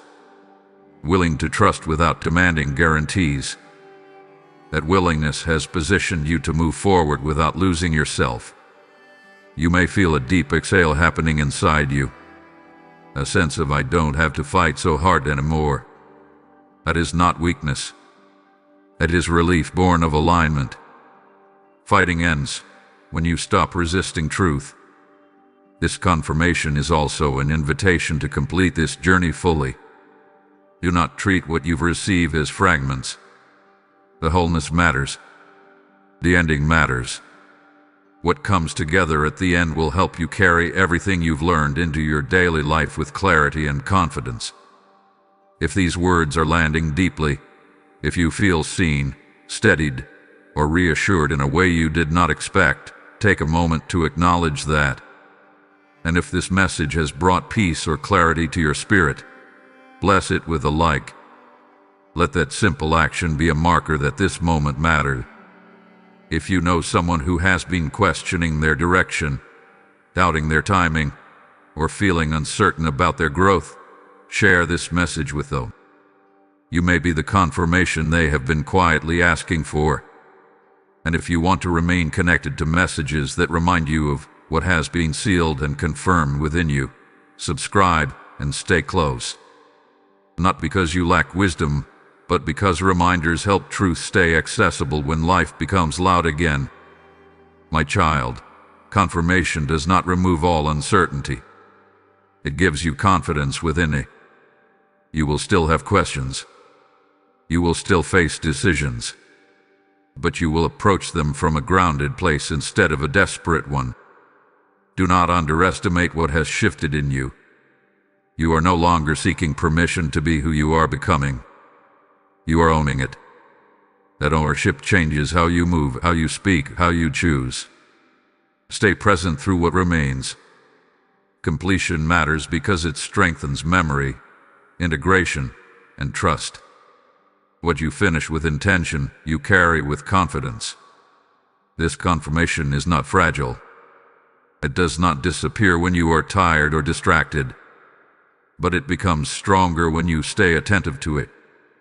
Let it settle into how you live, not just how you feel in this moment. You asked for reassurance. You asked for direction. You asked to know if you were on the right path. Let this be your answer. Do not look away. Do not rush past this. You are receiving exactly what you needed, exactly when you were ready to receive it. Stay with me until the end. What comes next will bring everything into focus, grounding what you have felt into something you can carry forward with peace, clarity, and quiet confidence. My beloved child, what you have received is not meant to stay here as a feeling that fades when the moment passes. It is meant to be carried forward, gently and faithfully, into the ordinary moments of your life, into tomorrow, into the decisions that seem small, into the pauses between actions. Truth shows its power not in intensity, but in consistency. You do not need to remember every word you have heard. You do not need to hold on to a particular emotion. What matters is the shift beneath the surface. The way you now pause before reacting. The way you listen inwardly before deciding. The way you notice when something costs you your peace. These are signs that truth has taken root. Tomorrow will not ask you to be extraordinary. It will ask you to be honest. Honest about your energy. Honest about your limits. Honest about what feels aligned and what does not. Carrying this truth means you stop overriding yourself out of habit. You choose awareness over autopilot. You may wake up and feel ordinary, perhaps even tired. That does not mean anything hath been lost. Integration often feels quiet. Growth settles into the background before it becomes visible in your choices. Trust that what has shifted will show itself in how you live, not how you feel in a single moment. Carrying this truth means you give yourself permission to move at a humane pace. You no longer rush simply because others do. You no longer push just to prove resilience. You recognize that steadiness is more powerful than speed. This awareness will protect you in ways you are only beginning to understand. There will be moments when old patterns try to resurface, not because you failed, but because habits fade gradually. When that happens, do not shame yourself. Notice. Pause. Choose again. Each gentle correction strengthens the new path you are walking. Carrying this truth also means you allow yourself to rest without guilt. Rest is not disengagement. It is maintenance. It keeps your system clear enough to listen and respond wisely. When you rest, you are not stepping away from growth. You are supporting it. You may encounter situations that test your boundaries, conversations that pull at your old instincts, expectations that assume you will respond the way you once did. These moments are not setbacks. They are opportunities to practice what you have learned. Respond with clarity. Speak with kindness. Choose alignment even if it feels unfamiliar. Carrying this truth into tomorrow means you stop negotiating your peace away in small increments. You recognize that peace is not something you earn after everything is done. It is something you protect while things are still in motion. You will also carry this truth into how you speak to yourself. When mistakes happen, you will correct without cruelty. When uncertainty arises, you will reassure instead of panic. This in a relationship keeps every other relationship you have. Treat it with care. There may be moments when you wonder if you imagined the clarity you felt. When life becomes busy or loud, subtle shifts can be easy to doubt. In those moments, return to your body. Notice your breath. Notice what feels steady. Truth leaves a physical imprint. It grounds rather than agitates. Carrying this truth means you allow yourself to be a work in progress without disqualifying yourself. Growth does not require constant self-improvement. It requires self-honesty.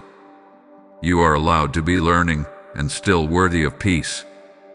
You may feel drawn to simplify, to remove what feels excessive, to choose fewer things with more intention. Follow that impulse gently. Simplification creates space for clarity. It allows what matters to stand out. As you move forward, let your choices be guided by resonance rather than pressure. Ask yourself not what is expected, but what is sustainable. Not what looks right, but what feels true.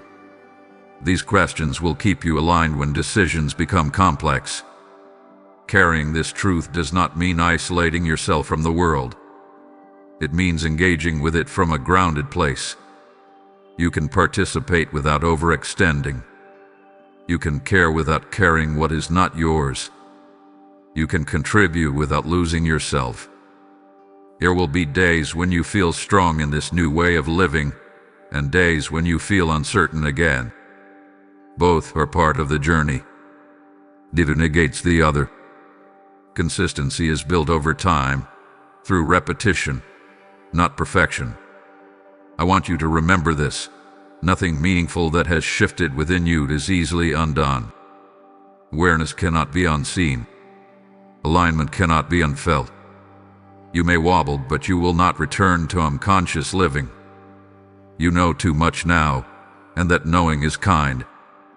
Carry this truth into tomorrow by being gentle with yourself, by listening more than forcing, by choosing rest when needed and action when aligned. This is how transformation becomes lived reality. You do not need to carry everything at once. Just carry what is yours for today. The clarity you have gained will meet you again and again, quietly guiding your steps. And as you move forward, know that you are not carrying this alone. You are supported in ways that do not always announce themselves, but never cease. Carry this truth into tomorrow, my child. Let it shape your day not through pressure but through presence. That is how it becomes a life.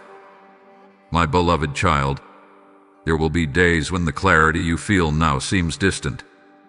Not gone but quiet. Days when the world grows loud again, when responsibility stacks up, when fatigue blurs your inner vision. On those days, I want you to remember this.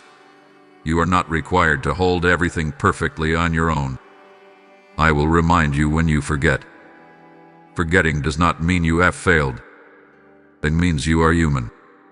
It means you are living, engaging, carrying weight, making choices. Even the most grounded heart can become tired. Even the clearest mind can feel overwhelmed. When that happens, grace does not withdraw. It draws closer. You may forget how far you have come. You may forget that you know how to pause now, how to listen, how to choose differently. You may momentarily believe the old voice that says you must rush, fix, or prove yourself again. When that voice grows loud, I will remind you of what is true. I will remind you through small interruptions, through a moment of stillness you did not plan, through a breath you suddenly notice, through a memory of peace that returns unexpectedly. These reminders will not shame you. They will steady you. Sometimes I will remind you by making it uncomfortable to return to old patterns. What once felt familiar will feel heavy now. What once distracted you will feel empty. That discomfort is not punishment. It is guidance. It is your inner alignment protecting you.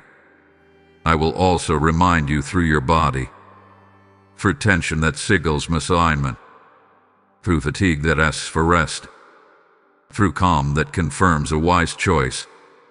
Your body has become a partner in your awareness now. Listen to it. It remembers what your mind may temporarily forget. There may be moments when you feel discouraged that you still struggle with things you thought you had moved past. Be gentle with yourself. Growth revisits old places with new eyes. When old emotions resurface, they are not returning to defeat you. They are returning to be met differently. I will remind you of that difference. I will remind you that you no longer spiral the way you once did, that you recover more quickly, that you speak to yourself more kindly. These shifts matter, even when they feel subtle. Sometimes the reminder will come through others, through words that land at the right moment, through someone reflecting back the strength you forgot you had. Receive those reminders. They are not accidents. They are echoes of truth reaching you through connection. I will remind you when you begin to doubt your timing again, when you look at others and feel behind. I will bring your attention back to your own life, your own rhythm, your own growth. Comparison loses its grip when you remember who you are and what you value. I will remind you when you start to overextend again, when you begin saying yes out of habit instead of alignment. You will feel the difference now. The strain will show up sooner. That awareness is a reminder in itself. I will remind you that rest is not something you earn after exhaustion. It is something you honor to prevent it. When you forget and push too hard, you will feel the cost more clearly. That clarity is not failure. It is wisdom and work. There may be days when you feel disconnected from your inner knowing. When decisions feel harder and silence feels heavier. Do not panic in those moments. Disconnection is often a sign of fatigue, not misdirection. Rest restores clarity more reliably than effort. I will remind you through repetition, through returning themes, through the same truths meeting you again in new forms. What matters most will keep finding you, because you are open to it now. You are not expected to live in constant awareness. You are expected to return to it. Again and again. Each return strengthens your trust in yourself. Each return shortens the distance between confusion and clarity. When you forget, I will not withdraw. I will wait patiently. I will meet you where you are, not where you think you should be. My reminders are not urgent commands. They are gentle invitations back to center. You may one day look back and realize how often you were guided without realizing it. How many times you were protected from choices that would have cost you your peace. How many times you were redirected through subtle discomfort or quiet insight. Those were reminders too. I want you to release the fear of losing what you have gained. Awareness does not vanish. It may dim under stress, but it does not disappear. Once seen, truth leaves a trace. The trace will guide you back when you wander. You are not fragile. You are learning. And learning involves forgetting and remembering, again and again. Each cycle deep is understanding. When you forget, pause. Breathe. You do not need to reconstruct everything. Simply ask yourself what feels true right now. That question will open the door. I will remind you when you forget, my child. Not because you are incapable, but because you are human. And you are not walking this path alone. You are being held in more moments than you realize. And even when you feel distant from clarity, clarity is not moved away from you. Trust that reminders will come. Trust that you will recognize them. And trust that each time you remember, you return not to the beginning, but to a deeper place of knowing. You are not expected to carry perfection forward. Only presence. And presence always knows the way back home. My beloved child, take a slow breath and look at where you are now. Not just externally, but inwardly. Everything you have lived, every detour, every delay, every moment of confusion and clarity has been leading you here. Not to a single outcome, but to a state of being. To awareness. To readiness. To a deeper understanding of yourself and of life. Nothing was random. Even the moments that felt meaningless carried instruction. Even the seasons you wanted to escape were shaping something essential within you. You were not wandering without direction. You were being formed. There were times when you thought you had lost your way. Times when you questioned your choices, your pace, your ability to discern. But looking back now, you can begin to see a thread, a quiet continuity. Each experience added something you needed for the next one. Nothing was wasted. The disappointments taught you boundaries. The waiting taught you patience. The pain taught you compassion. The confusion taught you how to listen. The moments of peace taught you what alignment feels like. These lessons did not arrive all at once. They accumulated, gently and persistently, until you became someone who could carry them. You may still wish some things had happened differently. That is human. But regret no longer holds the same power over you. You understand now that different does not always mean better. Earlier does not always mean wiser. You arrived here with depth instead of haste, and that matters. Everything has been leading you here, to a place where you can pause without fear. where you can listen without panic, where you can choose without abandoning yourself. That is not a small arrival. That is a significant one. You are here because you learned how to stay present, to stay honest, to stay open even when it would have been easier to shut down. Many turn away before reaching this point, not because they are incapable, but because staying requires courage. You stayed. You are here because you allowed yourself to change. You did not cling rigidly to old identities or outdated beliefs. You questioned. You reflected. You adjusted. That flexibility allowed growth to continue rather than stagnate. You are here because you learned the difference between force and alignment, between effort that drains and effort that flows. That understanding will guide you far beyond this moment.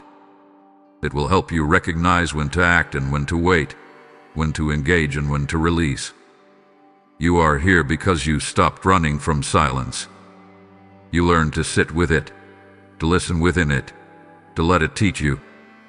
Silence became less threatening and more informative. That shift opened a deeper layer of wisdom. Everything has been leading you here, to a place where your inner world is steadier than your outer circumstances. That steadiness will support you no matter what changes around you. It is not dependent on everything going well. It is rooted in awareness. You may not have a clear picture of what comes next, and that is okay. Clarity is no longer something you demand prematurely. You trust it to arrive when it can be held without fear. That trust is part of what had been forming. You are also here because you learned how to let go. Let go of timelines that suffocated you. Let go of expectations that were never yours. Let go of roles that required you to disappear. Each release made space for something truer. There were moments when letting go felt like losing. But now you can see that what you released was not aligned with who you were becoming. Letting go was not failure. It was fidelity to truth. Everything has been leading you here, to a place where you can receive without guilt, where you can rest without apology, where you can hope without naivety. These capacities did not exist in you the same way before. They were built. You may notice that you feel different now when you think about your life. Less frantic, less pressured, more grounded. That is not because all problems are solved. It is because your relationship to life has changed. You are no longer asking, "What is wrong with me?" You are asking, "What is being shown to me?" That question opens understanding instead of shame. It keeps you moving forward with curiosity rather than judgment. Everything has been leading you here so that you could stand in your life without constantly bracing, without needing to prove, without needing to rush. That posture changes how you experience everything. You are not at the end of your journey, but you are at a meaningful threshold, a place where old cycles lose their grip and new ways of living become possible. Thresholds are not loud. They are quiet and decisive. From here, your choices will come from a deeper place, not from fear of falling behind, but from clarity about what matters. Not from pressure to become someone else, but from permission to be yourself. Everything had been leading you here, to this readiness, to this steadiness, to this moment where you can carry what you have learned into what comes next. You do not need to rush forward now. Let this understanding settle. Let it become part of how you move, how you speak, how you choose. This is not a dramatic arrival meant to impress. It is a meaningful one meant to sustain you. Stand here for a moment, my child. Acknowledge the journey that brought you. Honor the version of you that endured it. And recognize that what comes next will be shaped not by who you used to be, but by who you are now. Everything has been leading you here. And from here, you move forward not as someone searching desperately for direction, but as someone grounded enough to walk with intention, trust, and peace. My beloved child, come close now. Let everything you have heard settle gently within you as we arrive at this sacred moment of completion. Not an ending of your journey, but a blessing spoken over the road ahead. Breathe slowly. Let your shoulders soften. You are safe here. I see you. Fully. Not just who you are today, but every version of you that walked to reach this moment. The one who endured silently. The one who questioned deeply. The one who kept going when strength felt thin. None of those versions were wasted. I hold them all with tenderness. I speak peace over your mind. Where thoughts once raced, let calm take root. Where worry once circled endlessly, let trust begin to grow. Teach your thoughts to rest, to pause, to return to truth when fear tries to lead. I speak healing over your heart, over the places that learned to guard themselves, over the winds that never had words. Let what had been tight soften. Let what had been heavy be lifted. Let love move freely again, without fear of loss or betrayal. I speak rest over your body. Where tension has lived too long, let release come. Where exhaustion has been normalized, let renewal begin. Teach your body that it no longer needs to brace, that it is safe to exhale. I speak clarity over your path, not the clarity of knowing everything at once, but the clarity of knowing the next honest step. When choices arise, let peace guide you more than pressure. Let alignment matter more than approval. I speak courage over your spirit, not the loud courage that demands performance, but the steady courage that chooses truth even when it is quiet. The courage to say no when necessary. The courage to rest when tired. The courage to trust when sight is limited. I bless your timing. Release every burden of comparison. Free yourself from imagined deadlines and borrowed expectations. Your life unfolds with intention. Nothing is late. Nothing is missing. Everything is meeting you when you are ready to receive it.